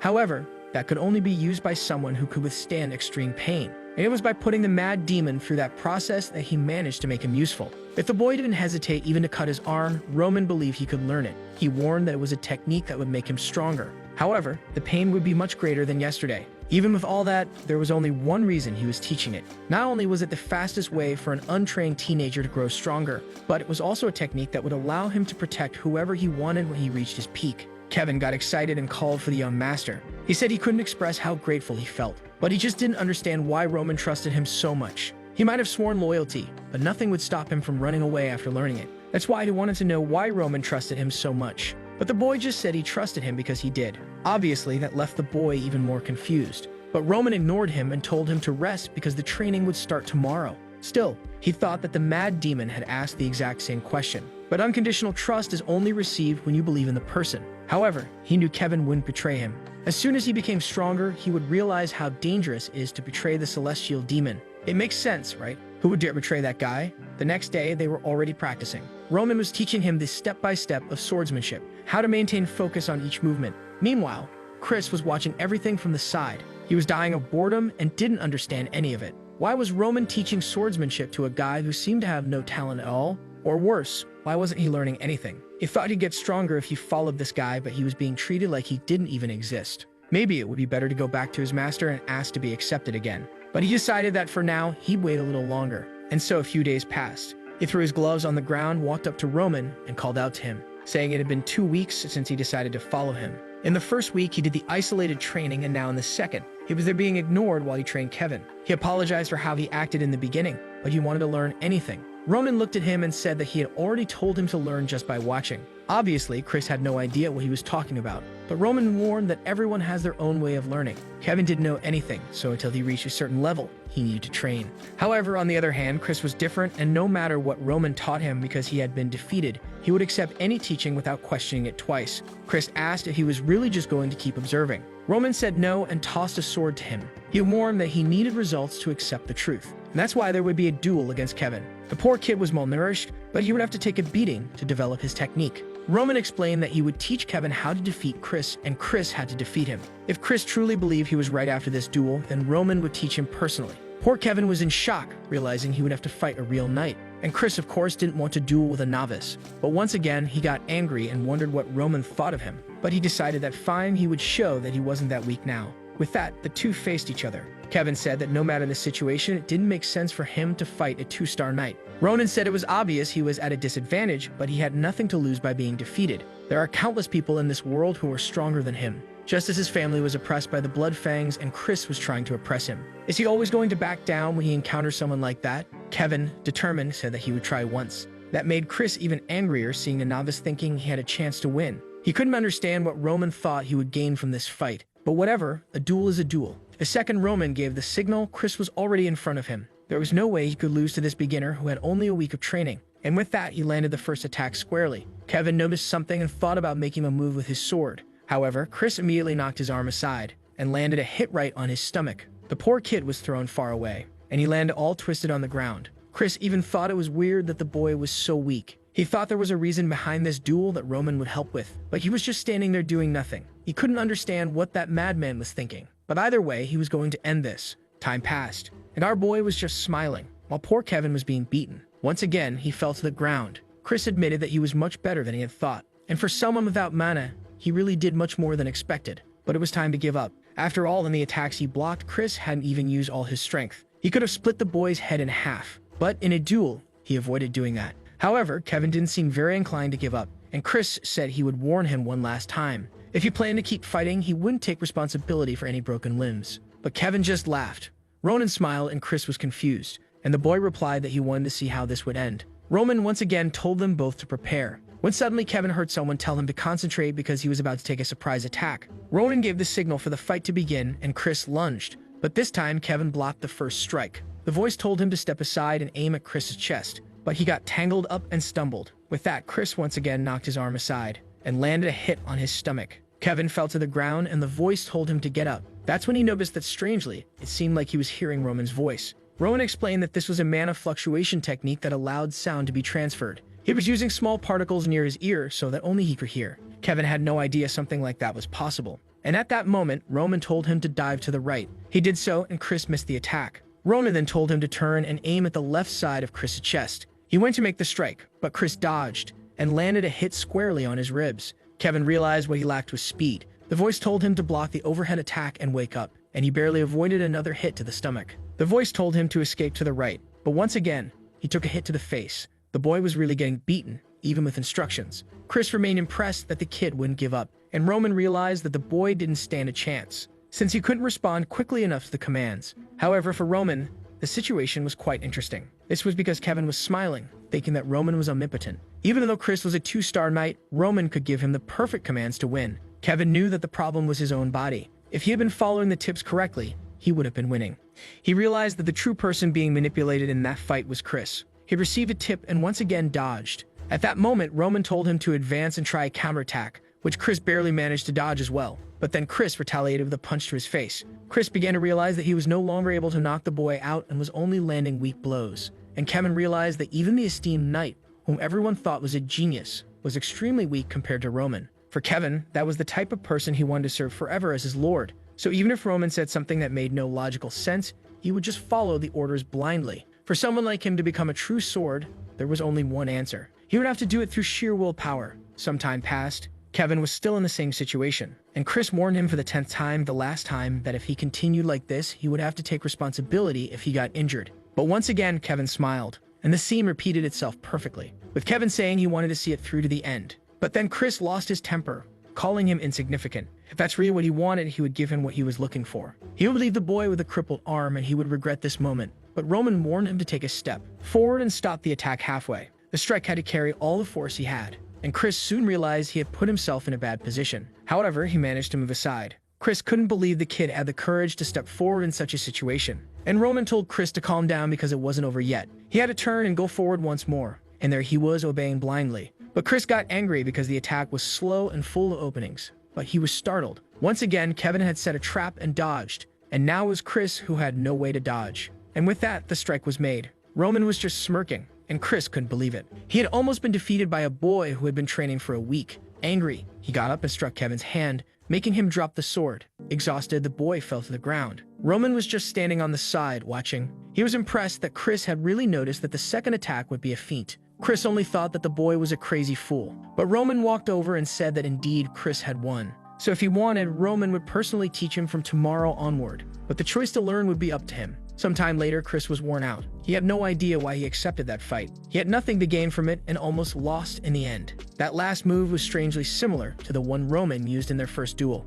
But what if he hadn't had that experience with Roman? Maybe he wouldn't have beaten Kevin without using mana. With that, yet another wild card in the story started laughing, saying that the day had matured with just that one experience. The next day, Roman asked what he would do. That's when Chris said he didn't want any more teachings, because he would grow stronger just by being by Roman's side. That duel taught him a lot, since Kevin's decisions were always the right ones for each situation. He thought the boy hadn't received any instructions, but in reality he was wrong. Just by trying to understand Kevin's decisions, his mind was already filled with a wealth of teachings. He didn't know what had happened, but Roman was on a level that even Captain Jonathan couldn't reach. If that's the case, until the moment he becomes stronger than Roman, he will observe everything. While our boy smiled, Chris was there looking at him with pure hatred. But Roman simply said that today they would continue with the training. A few days passed, and the date for the Barcos social gathering arrived. A week before that, observing a painting, someone asks if they've heard about it. The fact that Roman Dimitri canceled the marriage with the girl from the Lawrence family. A guy comments that apparently it was Flora's mistake, but people seem to believe that her father just felt sorry for her when he saw the appearance of that Dimitri idiot. A woman says that's crazy, considering they're about to go to war with the Barcos. And the man next to her responds that it just proves the eldest son of the Dimitris is worse than they thought. A maid mentions the fact that he supposedly defeated the Bloodfangs, but another says that's probably a lie just to cover up the end of the marriage and avoid embarrassment. Meanwhile, someone is dying of laughter, saying he can't believe it's so easy to manipulate the boy into breaking the marriage. He asks the butler if the boy will attend the party, and he confirms it. It's Antonio Barco, who says everything is going exactly as he planned. He's very excited for the coming week. On the day of the social gathering, Roman is questioning whether he really has to wear something like that. Hans says that since it's the first meeting after breaking the engagement, he must wear something amazing. He tells a long story about how incredible and expensive those clothes are, but he already knew the boy wouldn't wear them, even if he had spent his whole life preparing that outfit. Roman smiles at this. He says that if Hans puts so much effort into it, then he will wear it. Meanwhile, in front of the carriage, Chris says the boy is taking too long. At that moment, he comes running, apologizing. It's Kevin, who now indeed looks like a child, saying he didn't know how to put on armor. Chris asks why he's like that, and Kevin explains that there was no armor that fit him perfectly. Chris, however, couldn't forget that he almost lost to this kid just because he received help from Roman. The poor boy was all clumsy and didn't even know how to put on a helmet. But at that moment, Chris told him to pay attention. They were not only Roman's escort, but also the face of the Dimitris. This meant their reputation also depended on the actions they took. Kevin said he would keep that in mind. Sir Knight. Chris loved being called a knight and beamed, saying it was good to know Kevin had learned. The scene then shifts to a castle. Inside, many nobles were gathered, all from the most distinguished families in the region. One of them, holding a glass, asks if it's true that Roman will really show up. It's really funny that he's showing up after breaking the engagement that he himself wanted, especially knowing that the Barcos are targeting the Lawrences. A girl says that's why everyone considers him an idiot. Now the Dimitri's position had become completely ambiguous, all because of Roman. Another commented that at least he was going to participate, apparently to try to clean up the mess. The blonde girl asked what this Roman Dimitri was like. The guy next to her just said that he leaves a terrible impression since he's not powerful, not handsome, short, and weak. Another comments that any woman would try to break the marriage if forced into it. At that moment, the butler coughs in the middle of the room and announces that the eldest son of the Dimitris was arriving. With that, our boy appears, obviously shining with his platinum hair. No one could recognize him. The girls were all flustered, wanting to know if that was the Roman Dimitri. It didn't make sense for him to look so different, since he was shorter than everyone before. Not to mention that even his hair was different. The blonde girl was now standing there, taken aback, and immediately headed toward him. She said it was an honor to meet him and introduced herself as Sophia from the Gristle family. She said that perhaps he hadn't heard of her family since they were small, but her father dedicated his entire life to the kingdom of Cairo. Roman said he indeed knew them, and she was impressed. Ronan mentioned that it was impossible not to know a family with a history of hundreds of generations. Sometime before, Hans had given him a book about all the families in the northern region, but he questioned Roman why he wanted that out of the blue. Roman responded that it was the least courtesy to know a little about the people he would meet. He would know the legacy of each person there and where they came from. That was an effort required for him to win the favor of others, especially for him, who was considered the Dimitri idiot. The boy studied extensively because he even knew they were famous for the quality of the wood they produced, and that one of her brothers recently learned to sense mana. He said he truly congratulates them on these achievements. People were just observing the conversation, wondering what on earth was going on. At that moment, another man introduced himself as the magnate of the Volt family. Roman said it was a pleasure to meet the eldest son of that family. He knew that Viscount Volt had achieved various victories in recent battles. The young man replied that he was grateful that Roman fought that way. Another person with pink hair came to introduce herself, saying that he had changed a lot. But the young man said that Lady Eris was as beautiful as ever. With that, a lot of people continued talking to him, all with smiles. Another approached and said he had judged him wrongly until now because he always thought he was drunk. Roman said he had been thinking of drinking, but if that was the case, he would abstain for a bit. Suddenly, the butler called for Roman and informed him that the young master was calling him to the back room. Finally, Roman was about to discover who was causing trouble for him. Outside the gathering, it was full of knights. Each of those families had brought their soldiers. Kevin asked what the deal was with this social party. Chris told him not to be interested as he would never attend one and ordered him to fix his helmet. A knight was watching what was going on, and one with green hair said that was the Dimitri escort. Kevin was innocently adjusting his helmet when someone burst out laughing and loudly said that it was a joke. He knew the eldest son was abandoned. He just didn't imagine he would bring a child who didn't even know how to hold a sword. Chris just told Kevin to ignore it. However, one of them asked what could be expected. Was that really the level of the Dimitris? The scene shifts to Roman a long time ago. At one of the social gatherings, he saw something. Flora for the first time. That's when Anthony approached and asked who he had his eye on. Roman asked if he knew the blonde-haired girl. His friend replied that she was Flora, known as the flower of the Lawrence family. Obviously, the boy fell in love.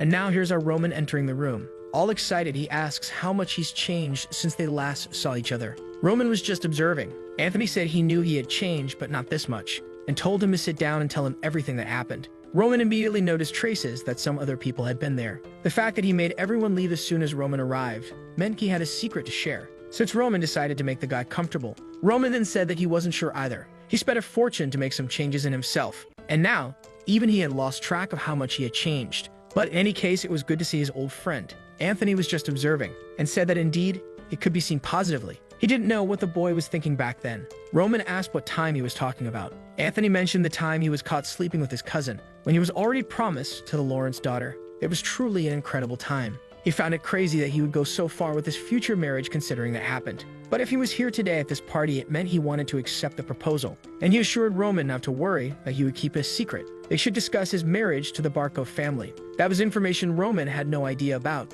when suddenly, he felt something strange, and seemed to recall a memory. He remembered betraying Anthony Barco, and begging his father to create a political marriage with the Lawrence family. But even so, he didn't want to avoid his friends, and would use this chance to rebuild the relationship he had with them. That day, Anthony introduced him to Emily Barco. He asked if it was okay for her to drink with them there that day. Roman said Cindy here was part of the family. Anthony told them to serve Roman, but he said he knew how to serve himself. At that moment, the guy changed and asked if he was getting full of himself just because he was going to get married. Roman was confused, but Anthony said he was joking, since they didn't even care about that family anymore. Roman was happy to know there wouldn't be a problem then. And of course, Anthony told him to drink as much as he wanted. And so the poor guy did. What happened next you already know. The boy woke up the next day in bed. He had no idea where he was or what was going on, when suddenly someone burst into the room and shouted his name. It was Anthony, furious, asking what he had done. Roman had no idea because he had just passed out. He didn't remember anything. Sometime later, Anthony said he didn't care who the boy slept with, but this time it had been with Miss Barco. and he couldn't let the matter slide easily. He gave the boy the chance to end that marriage unilaterally, or he would have to marry a direct descendant of the Barco family to improve relations between them. Even though he was furious, he would forgive him because they were friends. However, he would have to give an answer. Back in the present, Back now knew exactly what happened. If what happened that day were discovered, the honor of the Dimitris would be ruined, and Roman didn't have the courage to face his father and confront his anger. On the other hand, he couldn't break the marriage because he truly loved Flora. Since it had been forced by him, it would defame the princess. That's why his decision was to take his own life to resolve the situation. A weak man who never achieved anything with his own hands. That was Roman Dimitri. Truly a miserable and pathetic life. Anthony asked why he was hesitating so much and said that the union of their two families would create something extremely powerful in the region. No one could stand against them, and together they would have all the power in the north. But Roman simply asked if that was the only reason. Confused, Anthony stood still for a moment, and Roman asked if he had to accept this political relationship just because of that reason. Anthony tried to remind him that this wasn't a choice.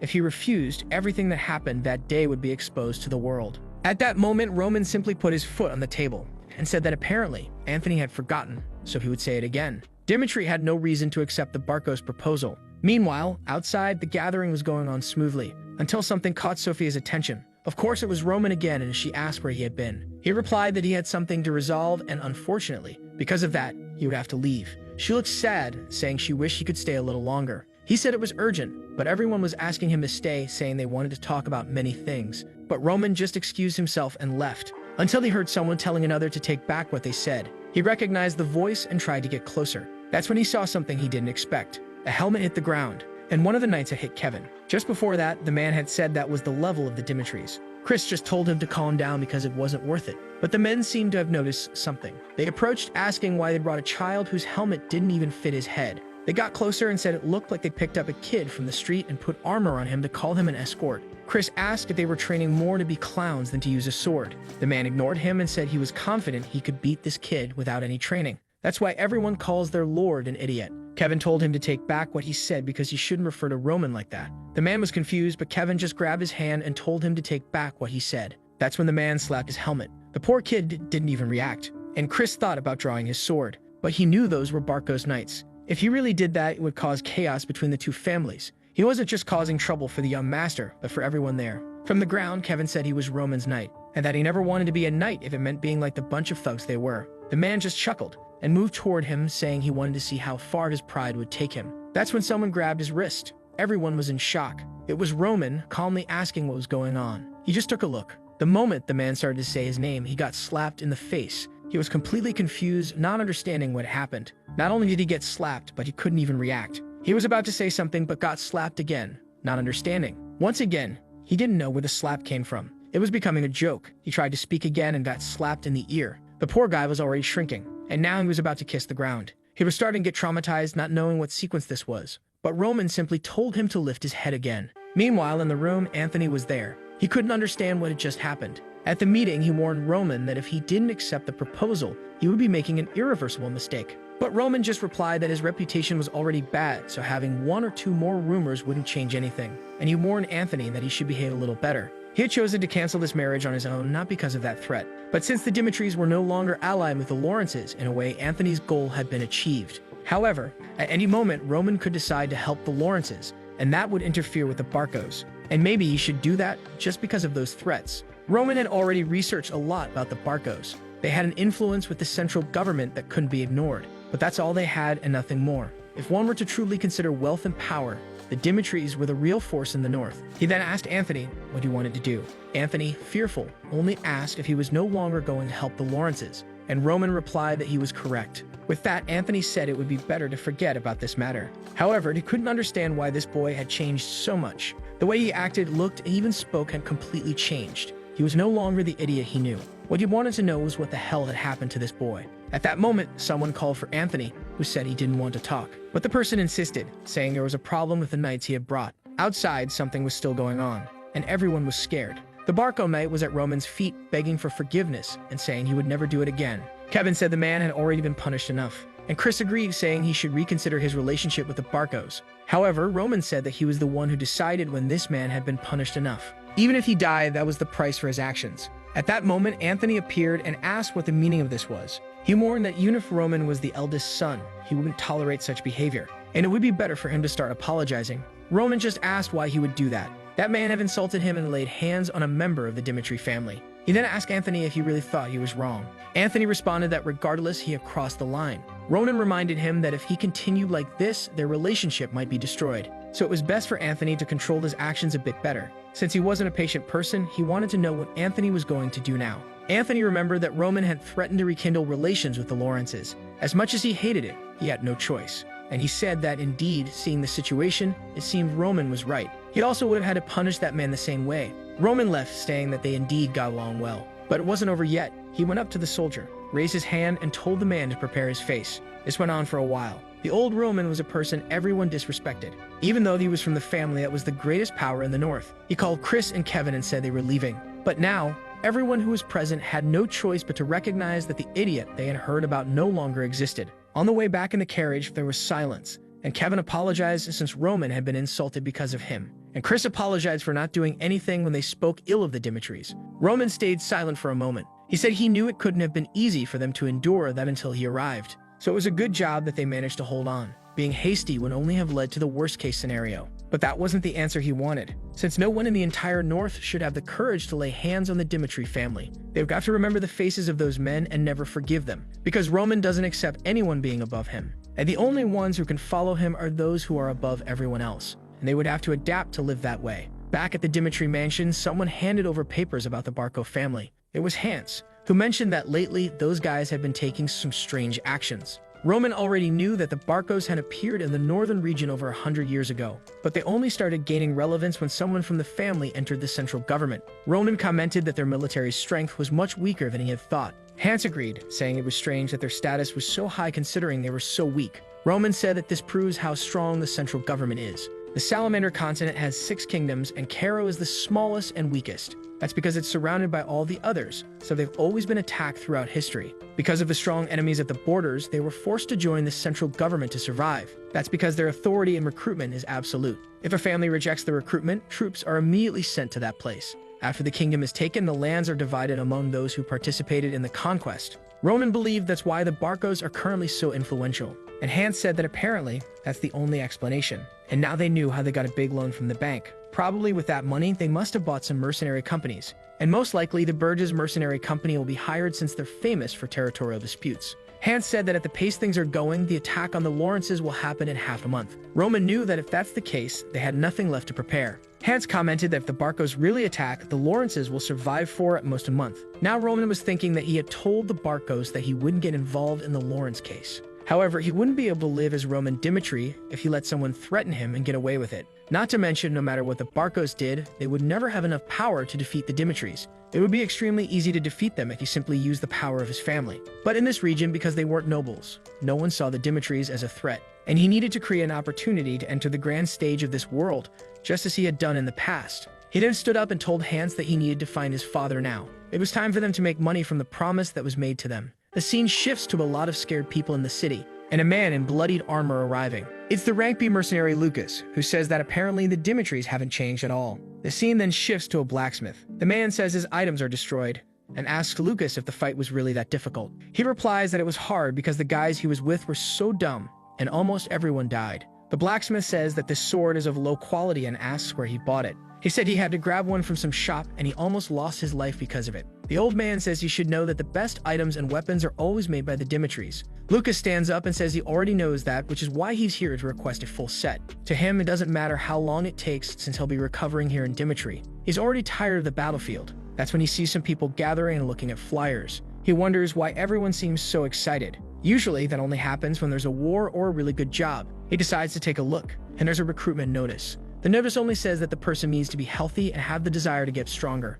There are 30 spots and the salaries would be 8 silver coins per month. Lucas thinks that considering a family of 5 lives on 5 silver coins, it's pretty good even considering the risks. That is if it weren't for this special condition. The person would belong to Roman Dimitri and not the entire family, and only those who are willing to risk their lives for him should sign up. The old man next to him tells him not to even dream since hundreds have already applied. Lucas laughs and says that as a rank B mercenary, someone like him would cost at least 50 silver coins. But then he notices what the man said, and asks if hundreds of people have really already registered. The old man says yes. Everyone who saw the notice ran to apply. Lucas then asks why everyone is so eager to work for the Dimitri idiot. Imagine the suffering a soldier would endure being under an idiot like that. At that moment, everyone fell silent, and the man only said that Lucas must not be very informed since he's an outsider. Lord Dimitri had taken down the Bloodfangs and was taking care of his people. No one believed it at first until they heard what Clark said. That's because since Clark's son became one of Roman's subordinates, his entire family has changed. He wonders what the boy's name was again, and then he remembers it was Kevin. A little earlier at the mansion, Kevin asked why he wanted to take a break, but Roman only said that rest was part of the training, so he had 3 days to relax. It was a reward for his hard work, so he should enjoy some time with his family. Kevin just thanked him. However, taking a break now felt strange to him, since in the past he couldn't even survive even working every day. He wondered how his family was doing since he had been at the castle for so long. On the way, Hans met him, handed him some clothes, and said that Lord Roman had those prepared before he went to meet his family. Besides that, he also sent some money so Kevin could buy some gifts before seeing them. From now on, he would be earning 30 silver coins a month so he could spoil his parents a little. And now he was walking through the city, all bright and cheerful. He had never worn such fine clothes or felt so calm. Not to mention it was the first time he was bringing fresh bread to his family. He was excited since his sister always said it was her dream to eat fresh bread, and she always complained when she had to eat those hard pieces of bread. Unfortunately, no matter how much he worked, buying something like that was impossible, especially considering the situation his family was in. But now, no matter what happens, he will become stronger, and that will never happen again since he's being guided by Roman. However, he notices something strange. His mother is quite calm. His father is even eating pastries, and his sister is playing with flowers. He had no idea they were living like this. He imagined they had been sent to a better place, but not like this. And at that moment, they called out to Kevin. All excited, they hugged the boy and said they missed him. He was going to ask about the house, but his father said it was Hans who had given it to them to cultivate. Not to mention that the city's knights also helped with the entire move. Suddenly, Kevin started crying and thanked Lord Roman. But that's when his father noticed something. He saw the slap mark on the boy's face and asked what it was, wanting to know if Roman had hit him. Kevin explained that no, it wasn't that. But his mother said he didn't need to lie. He pushed her away and told her not to even think about it because Roman wasn't that kind of person. And that's when he decided to explain the truth. And his father later commented to his friends at the bar. They were shocked to learn that Roman had hit a Barco knight just because of an insult. In the city, everyone knew that the Clarks were living much better since their son started working for Roman. They not only got a house but also land a farm. The story was so surreal that people even speculated it might just be someone who looked like him. But now the dream of poor children was to be like Kevin and work for Roman. Everyone wanted to gain his trust and improve their own lives. And that's why the place was full of people. Lucas couldn't believe any of these incidents. The Roman Dimitri he had seen in a casino 2 years ago would never have done something like that. It made him wonder what had happened in that time. But he was curious, so he wanted to take a look. Back at the mansion, someone was commenting that the preparations were going correctly. They would provide some of the soldiers, but Lord Roman would handle the entire process. However, the person asked if he was really okay with this and said it was the last chance to back out. That's because developing an army that depends on one person is extremely dangerous. But Romero commented that when he heard Roman was going to attend the social gathering, he thought the boy was going to team up with the Barcos to remove his younger brother from the succession. But what he did was go against Anthony and beat up his knights, even knowing that his brother might join forces with the Barcos, and that would end his chances of succession. That made Romero realize that his son had started living the way he wanted since that incident with the Bloodfangs. And as a father, he was curious to know what his son wanted to achieve. Jonathan said that was fine. He understood then. Romero asked if they had at least 50 people registered, because with fewer than that, it would be difficult to form an army. But Jonathan said that so far, there had already been over 500 people. Of course, the father had no idea why that was. The scene shifts to the day of the recruitment. Everyone there is anxiously waiting to see what will happen. And Chris goes to the back and calls for Roman. He informs him that all the preparations for the test are now complete. A day before the test, Alec was in a bar drinking heavily, saying that the Dimitri's dark beer was always the best.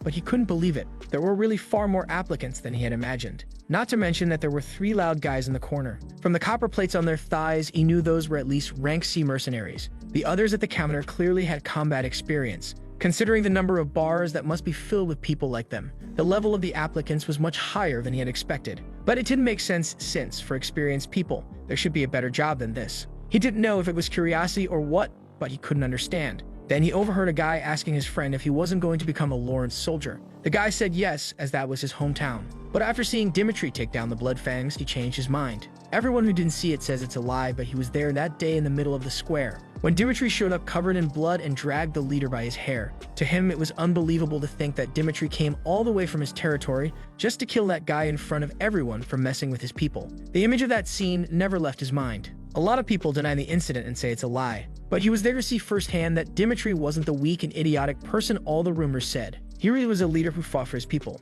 and that's why he's there to gain residency in Dimitri and become one of his subordinates. Lucas understood that what the boy meant was that it was worth dedicating his life to this person. Maybe all this commotion really wasn't a coincidence. Back on the day of the big test, everyone was there, excited and chatting, while Lucas was now undecided about which choice he should make. He knew that the strongest people there, like him, still had doubts about the rumors. This meant that the choice could only be made when he saw the true Roman. Suddenly, everyone fell silent. It was because someone was approaching. Of course, it was our armored boy. He passed by and everyone bowed. Lucas noticed that no command had been given, but still, everyone lowered their heads. This proved that the rumors were true. Dimitri only climbed the stairs and told everyone to lift their heads. As mentioned in the notice, he would recruit 30 soldiers to fight by his side. But first, he wanted to inform them that he, Roman Dimitri, had no plans to live in an isolated territory for the rest of his life. He would continually fight and conquer ever larger territories. He would be involved in wars where it would be impossible not to lose lives. So those who plan to follow him without being fully determined should turn back now.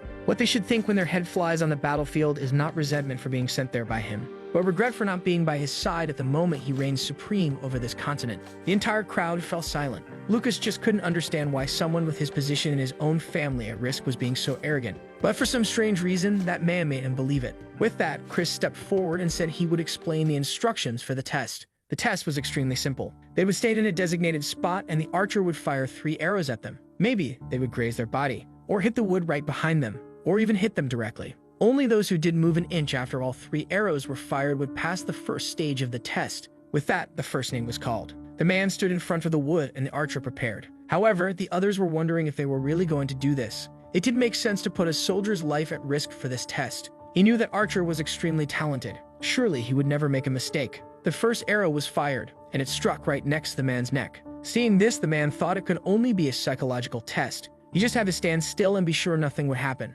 After all, he knew the arrows would miss. At the moment, he was speechless. The people were terrified, and the man couldn't believe it. He fell to the ground and began to writhe in pain. Chris told them to get him out of there and start treating him immediately. With that, the man was indeed taken away on a stretcher. The people began to ask if Dimitri was really asking them to be hit by an arrow. Chris just called for Morrison's name. It was the man who was next in line and had seen what happened. That arrow went straight into his leg, but if it had been his head, he would have died. To him, this was too insane, and all he wanted was his chance to become a knight. Chris realized that everything was happening just as Roman had said, and with that, he stated that it seemed the second man had given up. He warned that anyone afraid of getting hit by an arrow should quit now, and ordered all the cowards to leave that place immediately. A little earlier, someone had said they would explain each person's role. The 4 there tomorrow would be hit by an arrow. The man next to them was the best archer in the region and would only hit non-fatal spots. There would be the reward they would receive for this, a chest full of gold coins. Obviously, taking an arrow for all that seemed worth it. Roman said there would be medics on hand, but it wouldn't change the fact that the arrow would be real. He asked if the men wanted it, and they all said yes. With that, the men left, and Chris asked why Roman was going so far. He explained that you can't build an army just with threats. He needed people willing to put their lives on the line.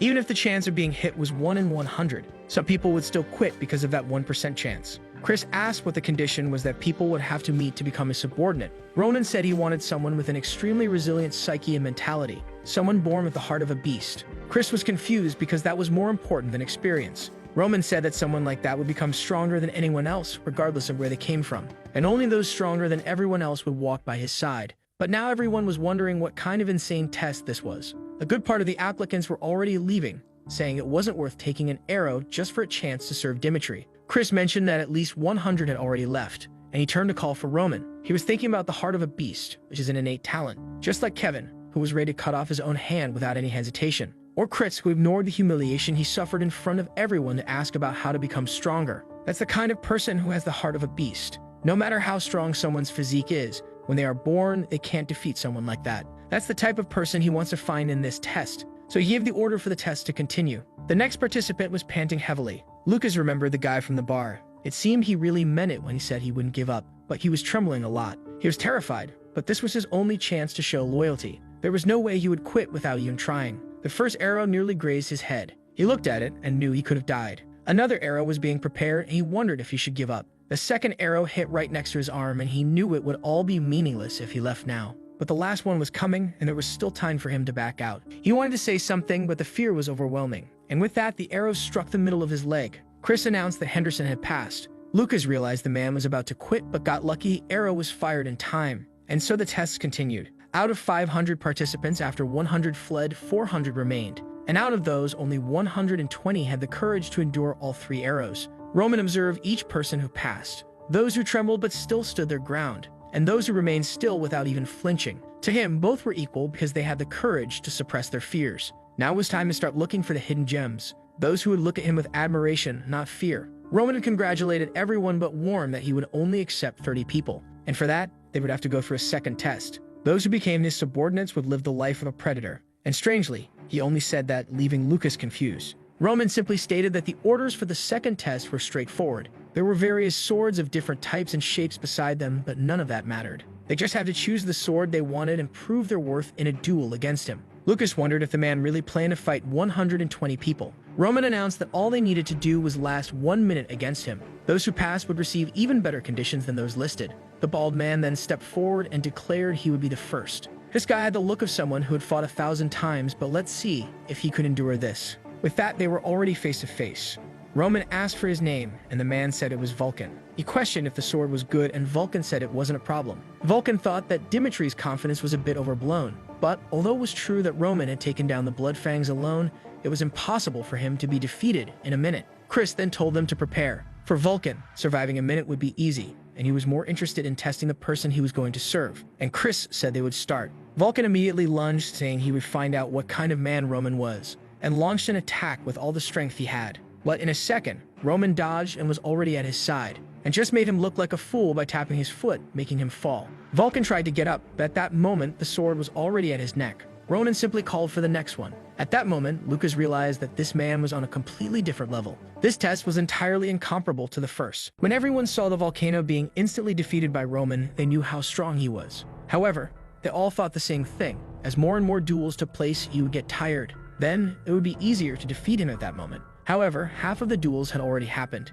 and 60 people had already been defeated. Roman wasn't showing any signs of fatigue, and Henderson was thinking about what he said before this all started, surviving as a predator if he won that. He realized that Roman lives like a predator, a person who does whatever he wants in a world where the strongest survive. Everyone knows that at this moment, Roman is still considered the fool of the Dimitris. This might be the only chance in life to become his subordinate. The problem is, how do you defeat a monster like that? At that moment, Roman says that if no one steps forward, everyone will fail. A guy then says he's going to participate. Finally, it was Lucas's turn. He introduced himself and said he was number 61. He already knew that Roman Dimitri was a monster. Compared to what he knows, these abilities were overwhelming. And it's unbelievable that he exerts so much pressure just by standing there. And after watching the first duels, he really believes this guy won't just stand there. He doesn't care about the 8 silver coins per month. He's more curious to see where this guy will be in a year. And to do that, he first has to pass this test. Chris is impressed. This is the first person to attack directly since the first participant. Not to mention, the right hand was aiming at the head, while the left hand was already prepared to counterattack at the heart. Roman easily blocked the first strike, and Lucas noticed that the backward movement put him out of reach of the dagger. However, he wanted to know what he would do with it, and he sent the dagger in Roman's direction while launching another attack with the sword. However, Roman blocked the attack and deflected the dagger with the scabbard. As soon as Lucas saw this, he retreated once again. From his experience, every knight eventually starts to have some opening as they get tired. However, at this moment, Roman was like an impenetrable fortress. But he couldn't stop now, as it would be over for him if he hesitated for even a second. If he wants to pass this test, he has to keep the initiative. Roman smiles and asks if his name is Lucas, and says that it's not bad at all. This isn't the right attitude on a battlefield, but it is the correct one in a duel. Clearly, the boy had a natural instinct. However, it's obvious that he wouldn't let the guy hold out for a minute that easily. This 1 minute is actually to show how powerful the squad he's going to create will be. And the purpose of this test is to establish the difference in strength so that they always remember it. And to do something like that, he would have to end this once and for all. At that moment, Roman goes on the attack while Lucas is still dodging.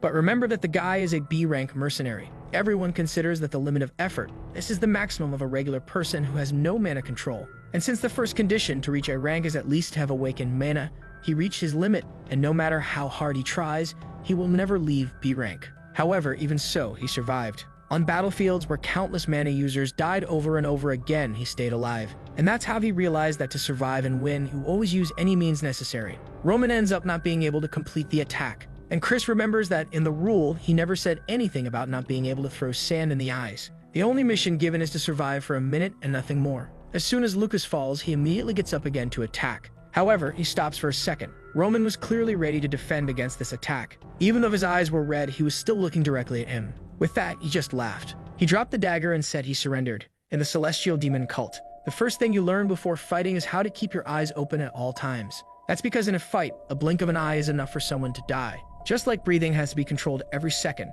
blinking is also something that has to be considered. And that's why they always train to keep their eyes open in any situation, no matter what happens. A person should never give in to fear or try to escape without observing what's going on. He then hands Roman a bottle of water. As Roman washes his face, he stands there desolate. He wouldn't have used sand if he had known the guy wouldn't change his expression. It just made him look pathetic for using everything he had available and still failing. He wonders if Roman would be disappointed, but then remembers that he had no expectations. Maybe then he would be punished for it. But Roman only called for the next. Lucas was confused that the guy didn't even comment on it, and the people in the audience wondered the same thing. Why didn't he mention that dirty move? But Roman already knew about that plan. The moment he dodged, he saw the movement, his hand going to his waist and grabbing that sack. However, he decided to continue to see what he would do in the best situation. The hell Lucas experienced and the amount of blood he saw, he has no doubt. The blood seen by Bake was enough to create an ocean. That's how a celestial demon is created. He then asks if no other applicant will step forward. And with that, time begins to pass. And another guy enters the field.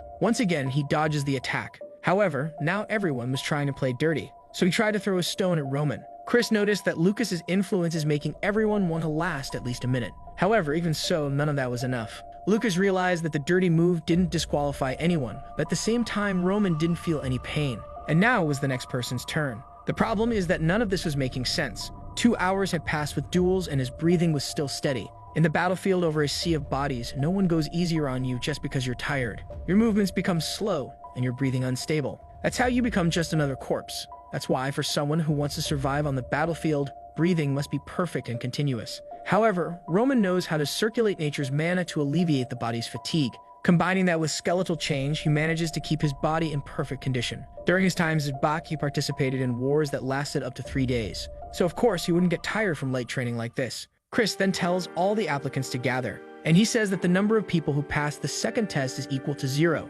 However, that doesn't mean no one will succeed because they need to select 30. He tells them all good job and says they're dismissed. A while later, Roman hands in the list of participants who passed and informs Chris that he will have to train those. He says he understands and takes a look at the people who passed. Vulcan, who lost in one move, had enough courage to go before everyone else. He finds it strange that Henderson passed since he didn't find anything special in the kid. Maybe the master saw something he didn't. He finds the rest understandable, except for one. He asks if Lucas really passed, and Roman says yes.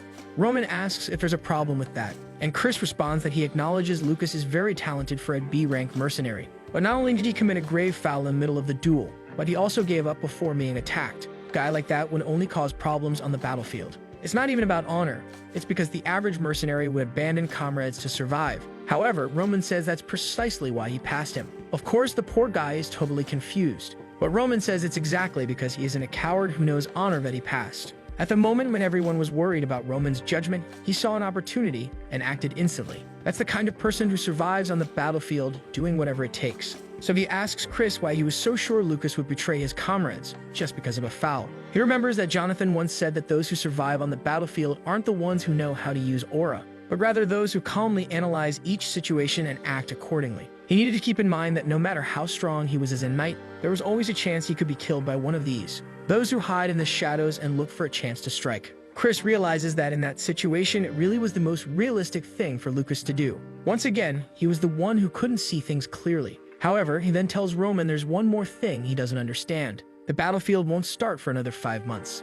And it's not like the nobles were 100% forced to go, since there's always a political way to avoid it. So why is he already gathering his soldiers when he could escape? Ronan says it will be announced soon, the official letter from the Barco family. In it, they said they had been waiting a long time for the Lawrences to fulfill their past agreement. However, they betrayed their honor and commitment to the nobles. And that's why the Barcos decided to raise their swords after much patience. The sins of the Lawrences were clear, and they weren't willing to pay the debts owed by their ancestors. They even had the nerve to declare that they wouldn't surrender any land as collateral. And that's why this notice was to inform everyone in the kingdom of Kiro. The Lawrence family has 1 week to surrender the lands, or else the central government will support, and a territorial war will be waged against the Lawrence territory. When Chris hears this, he asks if that's what Roman is preparing for. Roman says that's exactly it. This troop will get involved in the war between these two. Meanwhile, someone remembers failing the family. the person who was responsible for making the Dimitris no longer support the Lawrences. To Flora, she was the one to blame for everything happening to the family and the territory.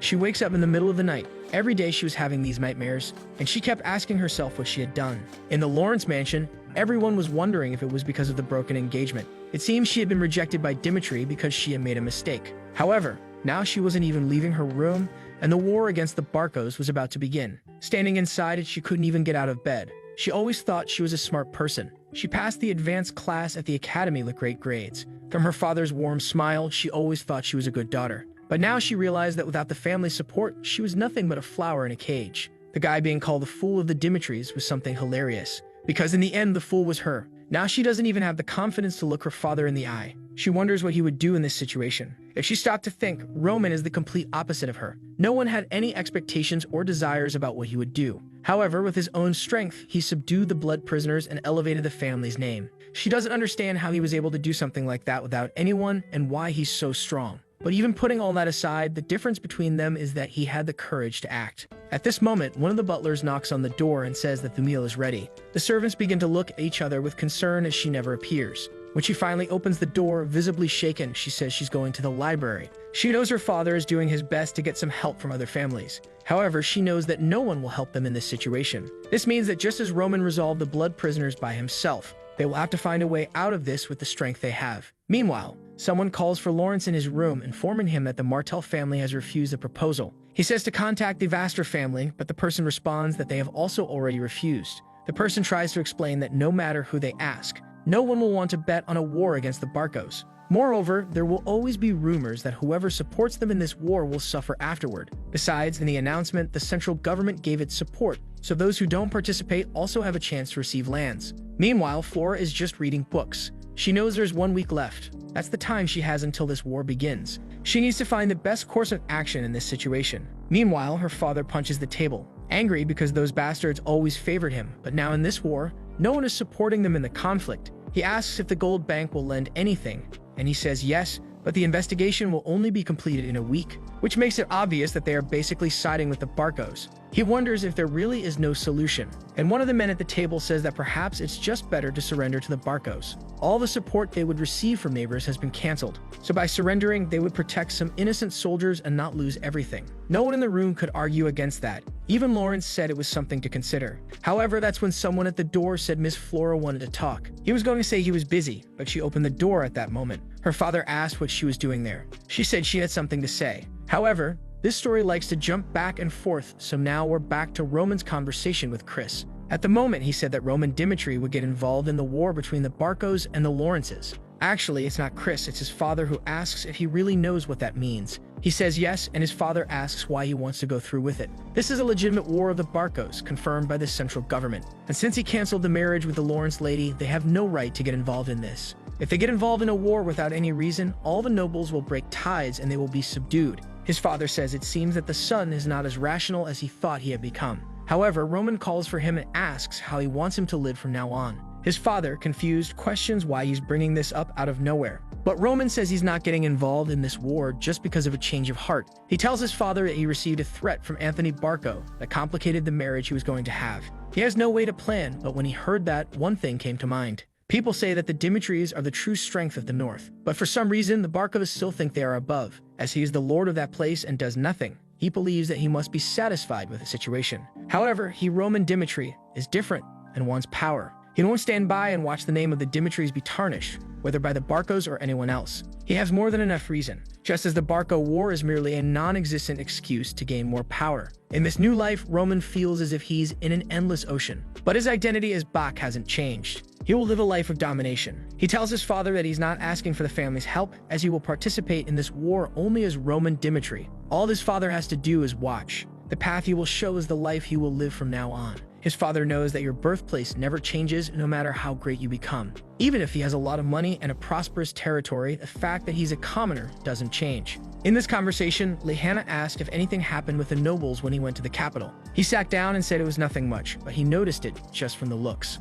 Clearly, they looked at him differently than the others. Lehana asked if he wanted to change that. However, he replied that he was content with his current life and didn't want to stray from his path just to gain a bit more. The hope he had, at least, was that his children would be different. Unlike him, who was content with ruling their remote land, he wanted them to surpass their origins and reach an even higher place. His father realized at that moment that the look in his eyes wasn't one he could change. However, this was the moment he had long dreamed of. His troublesome son had grown up without him even noticing. He then replies that Roman can do as he wishes and ask for any help. He was Roman, son of Dimitri, and that means no matter what he doesn't need to carry the responsibility alone. The scene shifts to a blacksmith. The entire street is extremely busy, with numerous shops. Roman realizes it wasn't a joke when they said they were truly the biggest in the capital. In that place, there are factories where multiple blacksmiths work at the same time. Just this one Dimitri Street has 30 blacksmith shops open and functioning. If anyone wants to understand how the Dimitris made so much money, they just need to see this place. The steel mines behind this territory are the largest on the continent,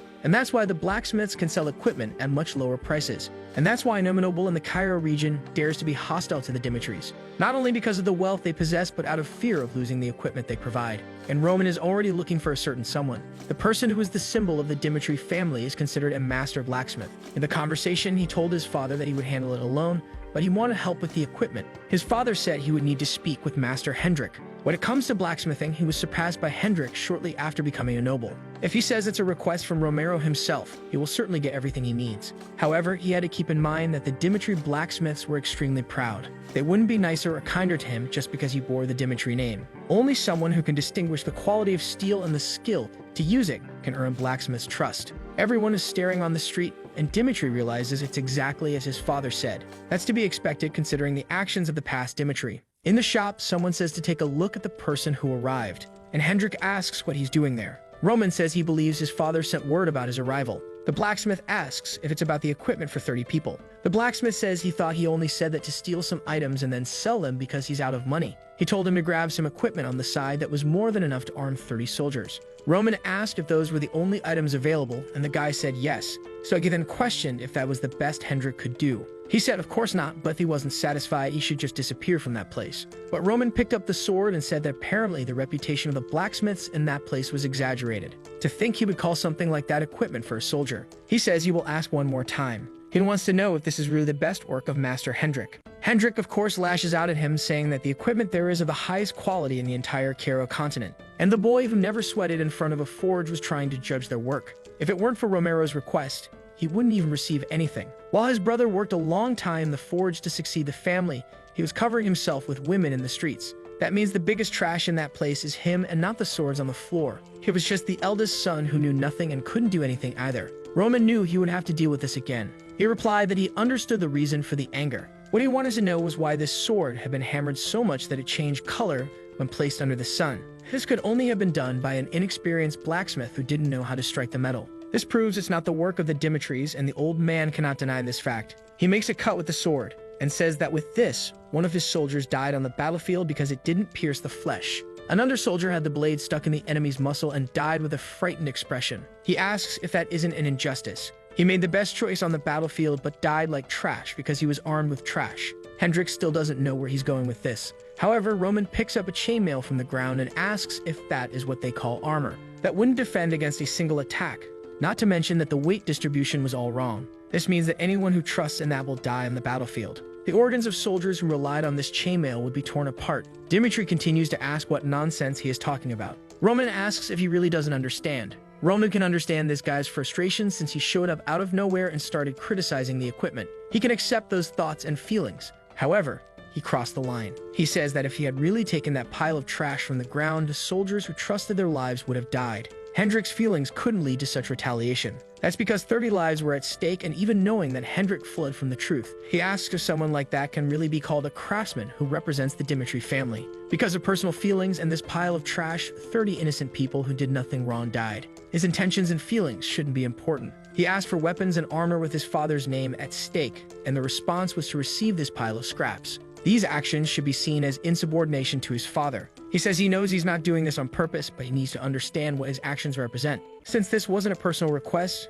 but an order from the Lord for him to deliver good weapons and armor, Roman knows that the hierarchy must never become ambiguous. Loyal people, and even those you consider your friends, the moment they cross the imposed limits, they must be severely punished. He says he will ask again if this can be seen as insubordination. Hendrik says, of course not, and Roman then asks why he's trying to deliver that pile of trash. At that moment, other blacksmiths start asking what's going on. They all begin to curse Roman, saying he has no right to come there and humiliate Hendrik. It's even worse that he's holding a sword. They want to know what he's thinking of doing against Hendrik, and immediately, they order him to be stopped. However, Hendrik orders everyone to stand still. The guy asks why, but Hendrik just yells. He turns to Roman and apologizes. The blame was entirely his in this matter. Hendrik remembers when he used to get beaten by his master for trying to make his own swords, who warned him that he would never set foot in that forge again if he intended to do something like that. A little later at home, he was seething with rage at that pig. The guy didn't teach him anything, called himself a master, and just kept beating him every day. That's when he heard someone asking if they were charities by any chance.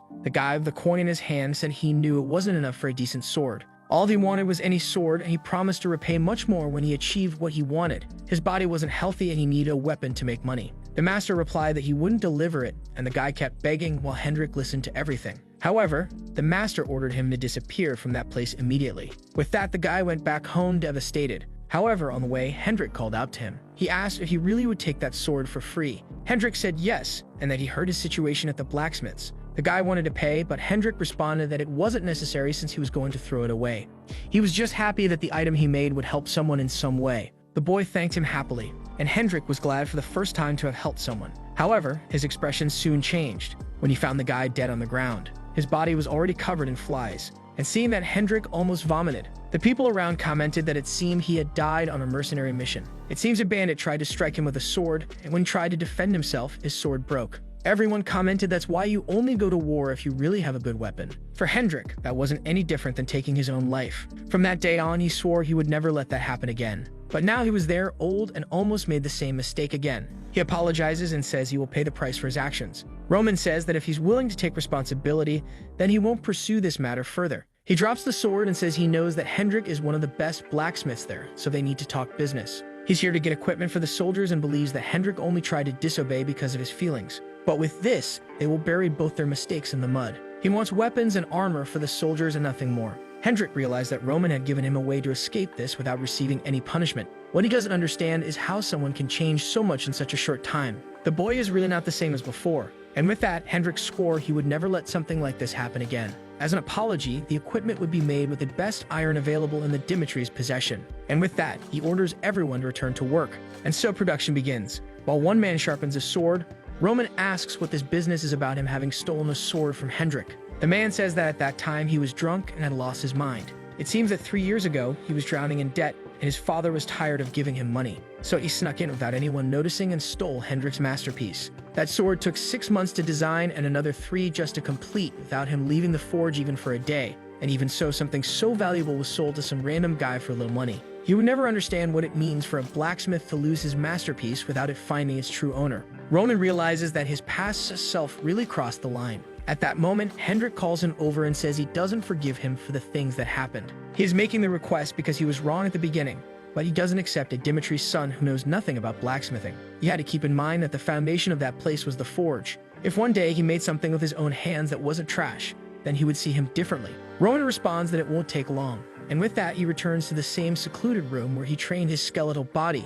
Everything was organized exactly as he had requested. All the tools were available, and now it was time to start. When he was back, it was at 18 years old that he decided to forge his own blade. When everyone was deciding who would be the successor of the demon cult, he was constantly attacked by his brothers. He was attacked by number 11 one night and almost lost his life. He barely survived, but the sword couldn't withstand the attacks. Even so, his brother gave him no chance to escape. He somehow managed to win that duel with a broken blade, but narrowly escaped death. However, that's when he discovered he would need a sword made just for him. From that moment on, he visited blacksmiths every day to learn how to forge from them. Since then, before a decisive battle, he always forged a new sword for his current self. After thousands of battles, the sword changed little by little, and the 39th one was named the Celestial Demon Sword, a treasure so rare that it was impossible to sell at any price. And now for this upcoming war, it was time to make a sword for his new self. And with that, Roman began to work. He had repeated these actions thousands of times and understood the rhythm and strength needed, the concentration required to focus on a single objective.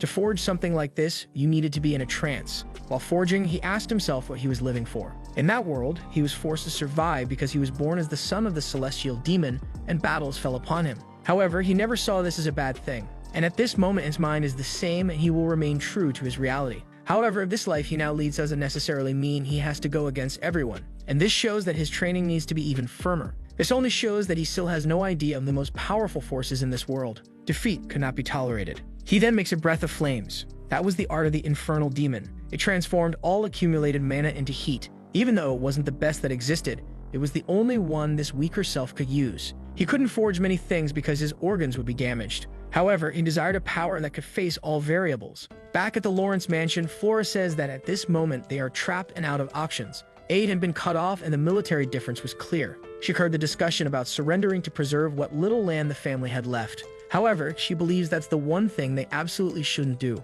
Suddenly, Lawrence slams the table. He says that preserving the soldiers' lives is the best choice in this war. But Flora said that the Barcos had taken a lot of money from the central government, and everyone knew it was a loan without collateral. That means it has an extremely high interest rate. This is only possible because the Barcos aren't the only ones who will benefit from this war. The bank lent this money to receive part of what they would conquer. This means that all this land will be completely consumed once they occupy it. Everyone falls silent, realizing that surrender was not an option. And her father asks what they should do then. She says there's only one way out. They would have to resist desperately. That was the only way they could survive. Her father slammed the table at the thought of a resistance. For a moment, he had some expectations about what she was going to say. He thought that maybe she would have the discernment to see through the situation and come up with an incredible plan. But in the end, it was just common sense. He then asked if the incredible plan she was thinking of was, for example, closing the gates. She said she wasn't talking about hiding. They would have to set fire to all the crops of that year and stockpile as much food as possible to withstand the siege until winter came. Her father asked why that would be important.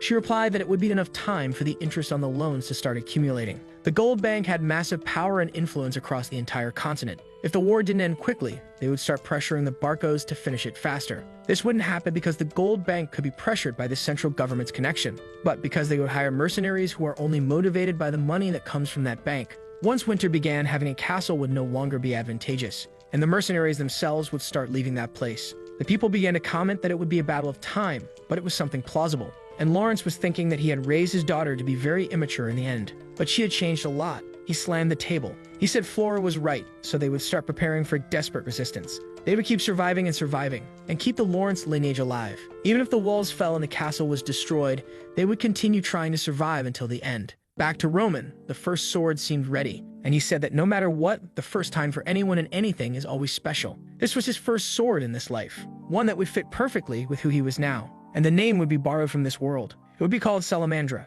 The scene then shifts to someone approaching. From the wall of the Lawrence castle, it's a man carrying the Barco family's crest, and up on the wall, the soldiers are all scared. The man announces that as a messenger of the Barcos, he came here with 3 options. If they lowered the gates and surrendered, their lives would be spared. The second option is that they leave these walls and come for a fair fight on the battlefield. There would be a judge from the central government, and they could choose 2 knights to participate. They could choose the type of battle, and the Barcos would accept the decision. Roman just observed and said they don't trust the Barcos. The war proclamation was not justified as the ancestral document had been forged, and they also had no intention of sacrificing the lives of the Lawrence people, while the Viscount said he would never give up. The soldier said the last option was to abandon their pride as a noble family member and proceed with the desperate measure of resisting within the castle. He then turned and said that the Barco family understood their wishes, and that they would exact the price for the blood that would be shed in this siege. On the wall, the soldiers were trembling, and Lawrence was frightened. The war had already begun. He immediately ordered the archers to fire. The first arrows were shot,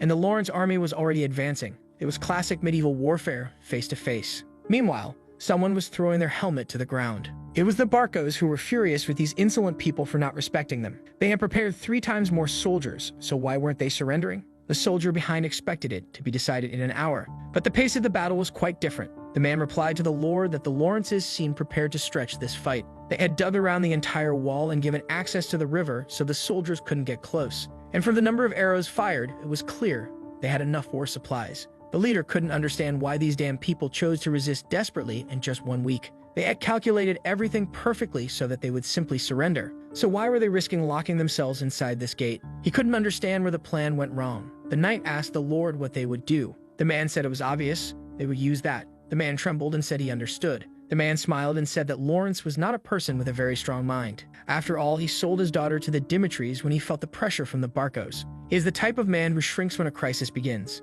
But on the wall, he was telling everyone to move. They should prepare again because it was impossible to know when the Barcos would attack again. And the father told Flora that she was right. The Barcos attacked just to make them surrender, but as soon as they saw the resistance, they retreated. She said she realized that she herself had to become stronger, instead of waiting for problems to be solved. This was the path in life that she decided to follow from now on. Her father was moved and apologized for forcing her to marry the Dimitris. To him, at that time, it was the only way they could survive. However, from now on, he will always believe that she will be able to make a good choice. Flora was very emotional, but then her expression changed. Suddenly, the wall in front of them exploded. A single attack had torn apart the front section. She went to check how this was possible, and there she saw that the Barcos had a catapult armed with magic. Flare was a well-known item in wars. These were called magical weapons. Each shot with that thing is extremely expensive and should be used strategically. Not to mention that it cannot be used without government permission, no matter how much money someone has. She never imagined that the Barcos would have the resources and connections for this.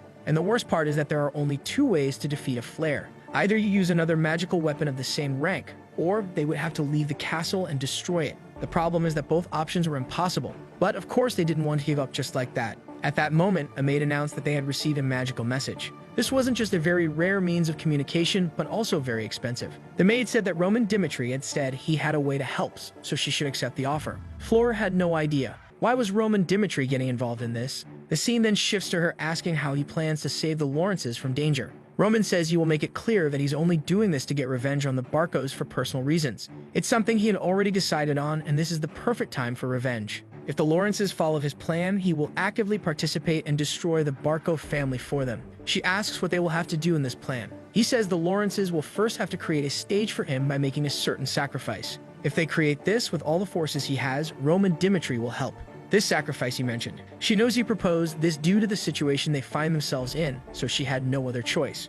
She says she will do whatever he asks since it means protecting her family. He then says he needs one more thing. He will need a reason to get involved in this war. The engagement was cancelled, so he needs something else. She asks what he needs, and Roman tells her to tell everyone that Anthony Barco abused her at one of the meetings. That was the reason why she couldn't see herself in a marriage after that happened. Her value as a noble would be reduced to nothing, and the beauty of her title as the flower of the Lawrences would be destroyed. But if she gave up everything she received by being born a noble, she would gain a crucial cause that would solve the Lawrence problem. This is the cause he needs to get involved in this war. Flora trembled. He says that if this happened before they canceled the engagement, it would be reason enough. Since then, he would have laid hands on someone who belonged to him, and he would never forgive that. Flora thought about what he said about the people who belonged to him, while remembering the explosions happening outside. There the soldiers were screaming and being burned. The walls were already collapsing, and they needed support. With a trembling voice, she said she would meet any condition he set, and just asked him to kill all those Barco bastards. The enemy was beginning to scale the walls,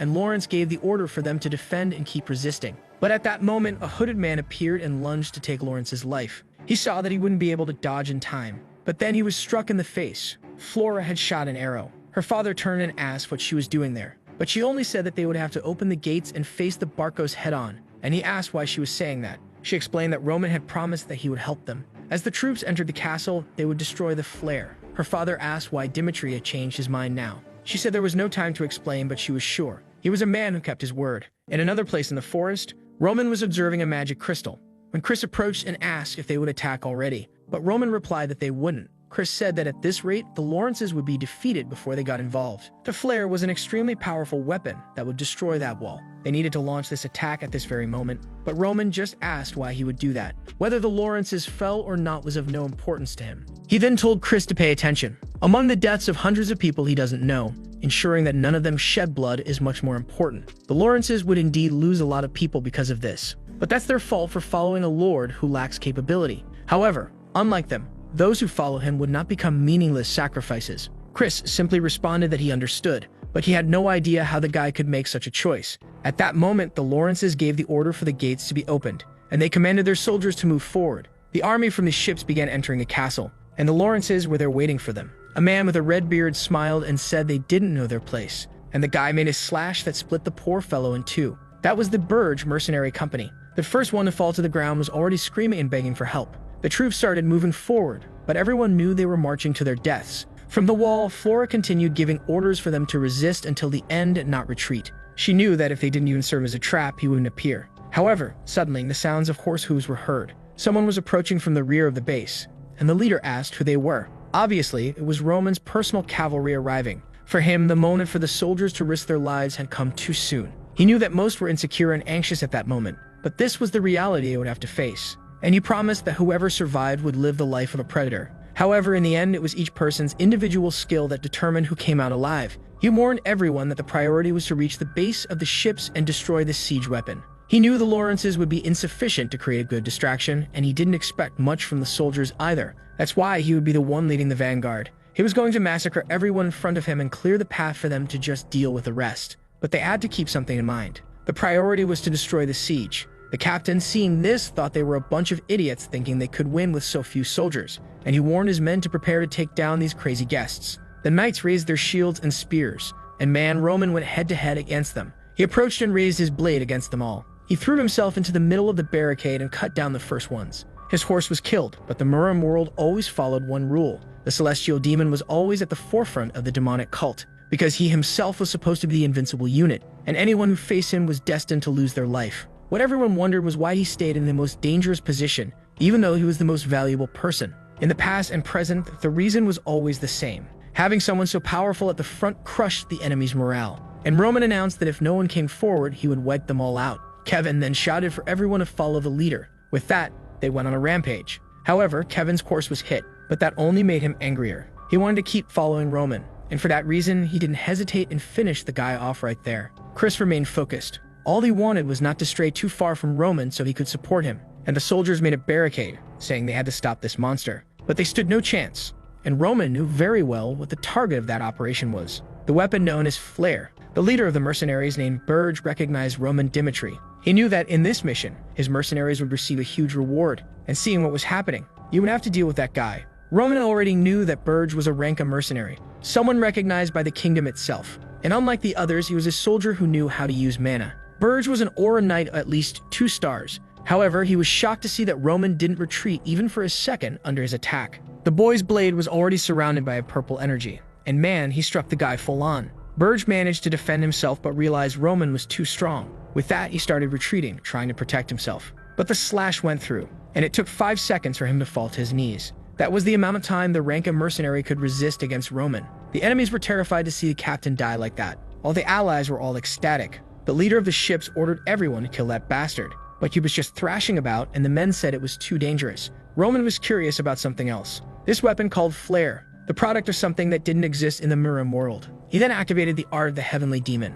That was the first form of the sword technique, and with that he tore Flare in half. The soldiers of the ship realized they stood no chance. The expensive item they had brought had been destroyed. Roman called out to the Lawrences and said that he would destroy the siege weapon. He had destroyed the Barco's siege weapon. From the wall, the people were cheering, but there was someone more emotional than anyone else. It was, of course, Flora, impressed that he had said it and then done it. To her, it was clear that with the destruction of the Flare, the Barcos had no choice but to retreat. In that battle, Chris had used his aura differently than before. Instead of trying to make the energy explode, he tried to keep it condensed like Roman. Some friends had ridiculed him when he left everything behind to follow that man, but unlike them, he was growing. Even if he wanted to deny it now, it was impossible. The method his lord followed was the correct one. However, then he became confused. His friends were all lying on the ground, exhausted and worn out. But the most incredible thing was that they had all made the effort to follow the leader. Yet the amazing part was that none of the 30 had even been injured. And strangely, the 30 people he had chosen were the right ones. And there was only one reason why all of them were safe. The person who had gone ahead and defied logic.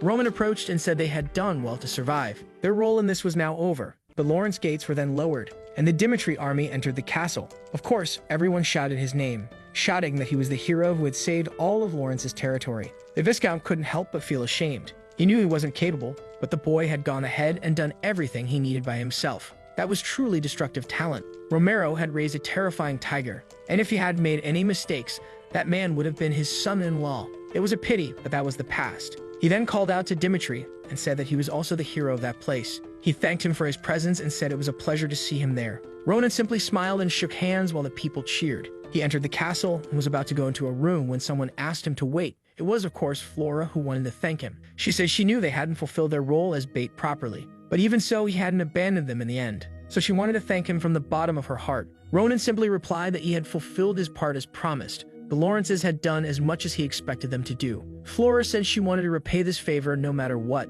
She didn't want to just offer words of gratitude. So whenever he wanted, all he had to do is ask, and he would receive it during his conference. She would stand by his side and ensure that he received whatever it was. Then he smiled and said that if she really wanted to return the favor, he wouldn't refuse. He opened the door and told them to enter the conference room. He sat in the chair and listened to the conversation between the nobles. Their plan was to propose ending the war with the Barcos because they would accept it. This was because the Barcos still had many soldiers, and they would only take risks by advancing. The best plan was to abandon the past and seek peace. All Roman could think of was that he was in the herbivore's room. The Viscount agreed and said that they really didn't have enough strength to continue resisting the Barcos' attacks. They would send a messenger. At that moment, Roman asked if he could give his opinion. Everyone fell silent. He received permission and thanked them. He then explained that the Barcos were now under financial pressure. They would have to pay the cost of this attack and still return the money to those they had borrowed from. If they sent a messenger asking them to surrender, all they would receive is his head back. The people hadn't thought of the obvious. Now that the Barcos are cornered, they won't retreat. Roman said that the soldiers outside were still carrying bodies and questioned whether anyone had felt anything witnessing that. The Barcos should not be forgiven, and they needed to show this to everyone. This was their chance to show the world what happens to those who decide to attack the Lawrences. The Viscount said he knew that, but what would they do if they didn't have the strength? Roman said that there was only one way to finish them. The Viscount felt cornered. To Roman, a herbivore had no choice but to become the prey of a savage. Meanwhile, on the Barcos side, someone was shouting. It was the captain banging on the table, asking why the damned Roman got involved in this war. A large-scale attack would be too disadvantageous. Now he only had one option left: a one-on-one combat. Each family would send a representative, and the central government would appoint a judge to oversee everything. A true duel of warriors. The Viscount said that warrior battles had already deteriorated due to connections and money. The Barcos, despite being affected, still had a lot of money and connections with the government. It was unpredictable which master they would call to participate in something like that. Roman said he understood what he was saying, and that's why he would provide the certainty he was seeking. The room fell silent, and the Viscount was confused, asking what certainty he would deliver. Roman said that the certainty that a warrior's battle would be the best option. The Barcos have a 3-star knight, and he is probably the one who will fight. He would represent the Lawrences and fight for them. He was certain he could guarantee at least one victory regardless of who the Barcos sent. The problem was that it wouldn't matter if he won one and they lost two. So their subordinate, named Chris, would participate in the final battle. He was a genius who could defeat even a 3-star opponent. If they emerged victorious in this combat, the entire reputation of the Lawrences would be resurrected. He looked at Flora and told everyone to make their decision. That's when she remembered the conversation they had before entering. Apparently, this was the favor he wanted to ask. She could understand the implications. He would take on the role of defending them, but the Lawrences would have to deal with any unknown variables. She was only afraid of what this would lead to because she felt that man was very dangerous. But now she couldn't go back on her word, so she said she was in favor of this combat. Soon after, the agreement was made by both parties, and everything was organized for a week later. Now things moved forward. A man introduced himself as Count Eritz and said that the warriors' battle was an event blessed by Valhalla. Both sides would have to accept all the rules, and anyone who broke the rules of this combat would be attacked by the entire kingdom of Cairo. He then ordered both sides to submit their list of warriors. At another table, someone poured a glass of wine. Roman was just observing the calmness of the Barcos. He soon noticed something and warned Lawrence that they would have to change the order of the combat. He was a bit startled since this had been decided a week ago, but he said the problem was this past week itself. He thought the Barcos were afraid of paying more interest, but the truth was they had delayed this on purpose. He knew something was wrong because those guys weren't anxious at all. Lawrence said that apparently they must have called in a great master then. And nearby there was a man about to pass out from drinking and dying of sleepiness. But Roman noticed something different about him, and the Viscount asked what he wanted to do. Ronan's plan was to win the first, lose the second, and have Chris win the last. But now he decided to change it and said that Chris would go first. Both father and daughter were startled. He said he would go second and face the card the Barcos had prepared. He would modify the plan to make it overwhelming. The audience was all anxious, and Chris was already in the arena facing his opponent. The man introduced himself as Jansen of the Barcos, a 3-star knight. Chris also introduced himself and said that today he represented the Lawrences. Everyone in the audience recognized the name of the 2-star knight and knew that now a talented person would die for no reason. But Chris was certain that to become stronger, risks had to be taken. That was the reason he had left the pit. He was in to follow his lord. The flag was raised with the order for the duel to begin. Immediately the two moved, and Jansen went straight for a mana slash. But there was something Chris had learned in his first duel with Roman. Aura is irrelevant until it touches the opponent's body. As long as he wasn't hit, the guy's 3 stars were irrelevant. He needed to keep dodging until he found an opportunity. Jansen kept slashing and asking how long this rat would keep dodging. He lunged forward and told him to die. Chris realized that the guy had expanded his entire aura across the field. It was something he couldn't dodge, so what would he do? But then he remembered that Roman had told him to distance himself from the logic that others followed. And then he remembered one detail. A meaningless explosion of mana doesn't show the true potential of an aura. The entire movement of the attack should follow a single direction, and the whole power of the aura should be concentrated on a single point. The two faced each other at the moment of the final blow, and Chris's concentrated aura sliced the man's in half. The stump just fell to the ground, and the entire crowd immediately shouted his name. To them, it was surreal for a 2-star knight to defeat a 3-star one, while Roman was just smiling, the ones obviously trembling with Barcos. Their plan was to end it all in the second fight, but now the final had become the most important one. But they didn't care since they didn't mean to worry about the second match. After all, they had a guarantee in the person they had spent a fortune on. The blue-haired man asked if it was his turn. He went to the arena and yawned, dying of boredom. He then introduced himself as Homeros, representing the Barcos. A 4-star knight, everyone there was shocked. Homeros was a well-known name in the region. This guy was in the rankings of the best. So what was he doing in this small town? He was currently considered number 49 in the most powerful people on the continent. The ranking system originated from the Valhalla Empire, the place where warriors believe they are sent after combat. Because of this, the results of the victors were always recorded, and the names of the powerful were always remembered. That's how the rankings were restarted. And as the Valhalla Empire began to dominate all the continents, the temple began to rank the top 100 strongest. Now the Viscount was certain that there was no way to win this second fight. There wasn't a single person in all of Cairo who hadn't heard that name. Everyone knew that this man roamed the continent, defeating everyone. He was known as the Wandering Swordsman, and now it was clear that this second battle wasn't even worth watching. It was even a pity for the Lawrences to have to face this. However, someone was obviously smiling. Roman was excited about the fact that the man was a 4-star knight. He had tried to gather information about who the Barcos would send, but it was all superficial. That man in front of them was the trump card the Barcos had been hiding. But he was eager for this. Just as they had hidden their strength, they had no idea how powerful he was. However, Flora grabbed his arm and told him that he had to surrender. His opponent was ranked 49th, not to mention that he was young enough to reach the 30s or even higher. She told him to stop dreaming of defeating someone from the rankings because otherwise, he would lose his life. All they should do was pray that they could win the next fight. Homeros was just watching, and Roman knew that was how someone who felt absolute looked at others. And it was something he obviously didn't like. Flora said this was the unpredictable situation they had talked about, so she would send their soldier. There was no reason for him to risk his life in a meaningless battle. But of course, Roman simply pulled her hand away.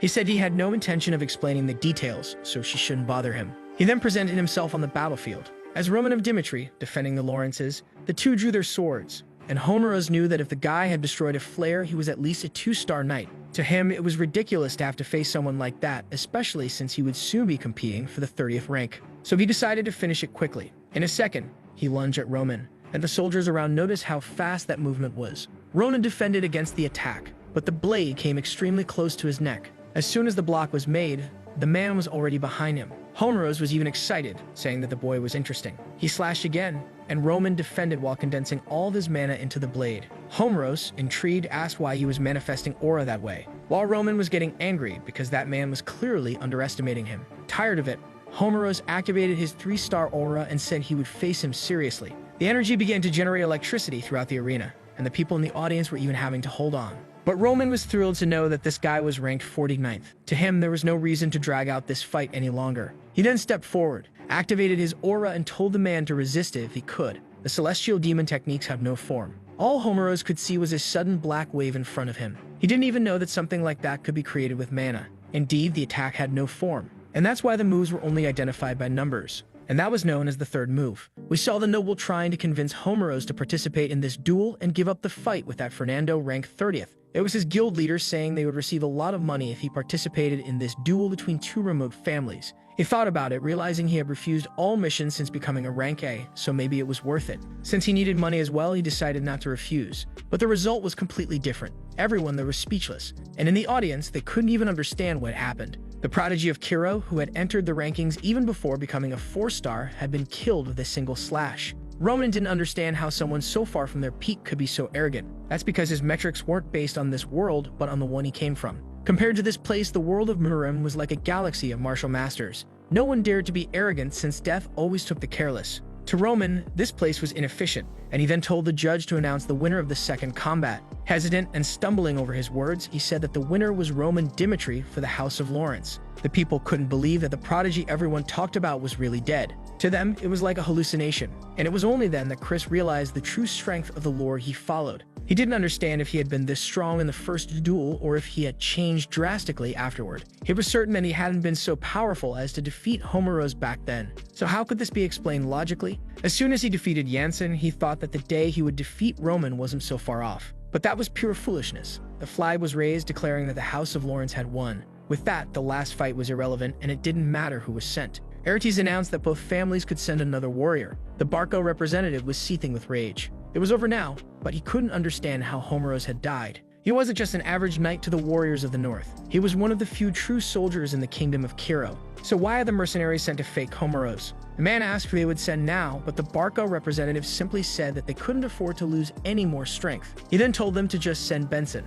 The man was shocked. He knew this was revenge for the shame Benson had brought upon them when he was beaten by Dimitri. The problem was that Benson was a knight with no stars, so he was being sent to die. But he had no choice, so he simply said he understood. Benson presented himself on the battlefield, trembling all over. No one in the audience had ever heard of this name, but Chris knew very well who this man was. Someone suddenly stepped in front of Roman. It was Kevin, who said he would face that man. To Roman, in a world where the strongest survive, the only thing given to losers is death. Even if Benson was a starless knight, it would still be very difficult for Kevin. He knew the boy was trying to prove he was useful in some way, and if that was the case, he gave him permission. Kevin then said he would be back soon. On the field, Benson was wondering how he had ended up in this mess. He had only decided to become a knight for the Barcos, because his father had no problem doing so either. That was the reason he had chosen an influential family where he would only make money. But even so, he had always been loyal, and now he was being sent to die like trash. But something confused him. He wondered if that boy would be his opponent. Now his expression changed, and he thanked God. They then faced each other, and Benson couldn't contain his laughter. He asked Kevin if he had come to seek revenge for that day. Regardless of what it was, both had been abandoned by their lords. But to Benson, this meant he was incredibly lucky. Kevin simply replied that he was nothing more than a sword that protected his lord, and Benson immediately lunged at him, telling him to stop being arrogant. Kevin barely dodged the first attack, and immediately retaliated, aiming for Benson's neck. Benson managed to tilt his chin back just in time, and landed a kick, sending Kevin to the ground. Kevin's helmet was knocked off, and the boy slid across the arena. He stood up, not in the best condition. Chris realized that the problem here was the difference in physical strength, as Benson was an adult, and he couldn't understand what Roman was thinking by letting Kevin participate in this. Once again, Kevin took a hit to the chest armor, and only didn't lose his arm because the blacksmith had done a good job. Kevin was being humiliated, but little by little, something was building up inside him. A voice in his head told him to kill that man. That was the bastard who had hurt him, and it was time for revenge. He remembered that Roman had explained that from the moment he cut his hand, the art of the spiritual demon had been implanted in his mind. All he had to do was bring this demon out. And suddenly, something strange began to happen to Kevin. A strange dark aura appeared around his body. He was about to take a blow to the head when a strange voice told him to look up. He barely dodged that strike. He stood up and faced Benson. The voice laughed at him for almost getting cut in half and said it was time to tear that man apart. Kevin couldn't understand why there was a voice screaming at him. What he wanted was to be useful to his lord. He wanted to be more useful than Chris. He hated the feeling of inferiority, and those emotions began to create a vortex of rage. That was the art of the spiritual demon. And the moment the voice told him to kill that man, he, in a second, lunged at Benson. Benson immediately recognized that the tip of Kevin's blade was coated with aura. He knew that it would penetrate his armor. So he raised his blade and called the boy a bastard. He landed a solid hit on Kevin's shoulder, but Kevin didn't back down. Benson couldn't understand why this boy wasn't retreating. It was as if he had lost his mind. And with that, the attack went through. Both Chris and the audience were horrified. The boy seemed to be enjoying killing that man, and he continued striking his body. The battlefield was drenched in blood, and Kevin was there in the middle, laughing like a madman. He then left the arena. He approached Roman and said he had returned as promised. Roman simply replied that he had done an excellent job. The boy, now like a joker, was smiling happily. The duel ended with 3 victories for the Lawrences, and at the center of it all was Roman Dimitri. Just as a hero's story is passed down from generation to generation, the rumors of that battle were wrapped in both truths and lies. The bars were all talking about it. The Barcos must have been extremely frustrated at having lost to the Lawrences after gathering so many people. And now, everyone was even fighting to claim that they had relatives living with the Lawrences. To everyone, Roman was seen as the savior of those lands. Everyone knew that he had massacred the enemy army and even destroyed the Flare with a single attack. Not only did he prevent the Lawrences from being defeated, but he also cut the 49th ranked knight in half. To the children of the Lawrence kingdom, Roman was like a hero. And now the first tales of the Dragon of Dimitri were beginning to accumulate. The scene shifts to the Barco castle. With 1,000,000 papers piled up, they knew it was the end. There was no escaping from the mountain of loans they had taken, the interest letters piling up from the gold bank and the messages from the mercenaries because of Homero's death. He was furious with all these bastards. Before, all the nobles wanted to get close to the Barcos. But now, everyone was pretending he didn't exist. None of this would have happened if that damn Dimitri hadn't gotten involved. To him, it was really Roman's fault for doing something that shouldn't be done in an aristocracy. He had found the only chance to save the Barco family. A few days later, at a meeting, he thanked all the nobles who had decided to attend. He started talking about the future of the North, but everyone just told him to stop stalling. He then said he would talk about the Barcos attack on the Lawrence castle, which had a valid cause. And a valid cause is extremely important in an aristocracy. This cause had been approved by the central government and all the involved judges. But Roman Dimitri participated in this without any logical reason. And even the final duel, none of the Lawrences participated. He slammed the table, asking what the logical reason was for Roman Dimitri to have helped those people. This would only make sense if that marriage had gone through. But at the current moment, Roman is nothing to the Lawrences, and his actions go against aristocracy and nobility. Everyone at the table started saying that indeed he had no cause. And the Barco leader smiled, thinking this should be enough. He planned to shift the blame onto the Dimitris, who would have to pay the gold bank and thus nullify his debts. But at that moment, he heard a commotion outside, and Roman Dimitri himself appeared at the meeting. He said he knew they would have complaints about him, and that's why he came. The Barco leader didn't understand why he had come in person, but Roman responded that he came in person to see the like on this video that helps Mamoru make more juicy content for his viewers, activate the cheeky little bell, and I'm out.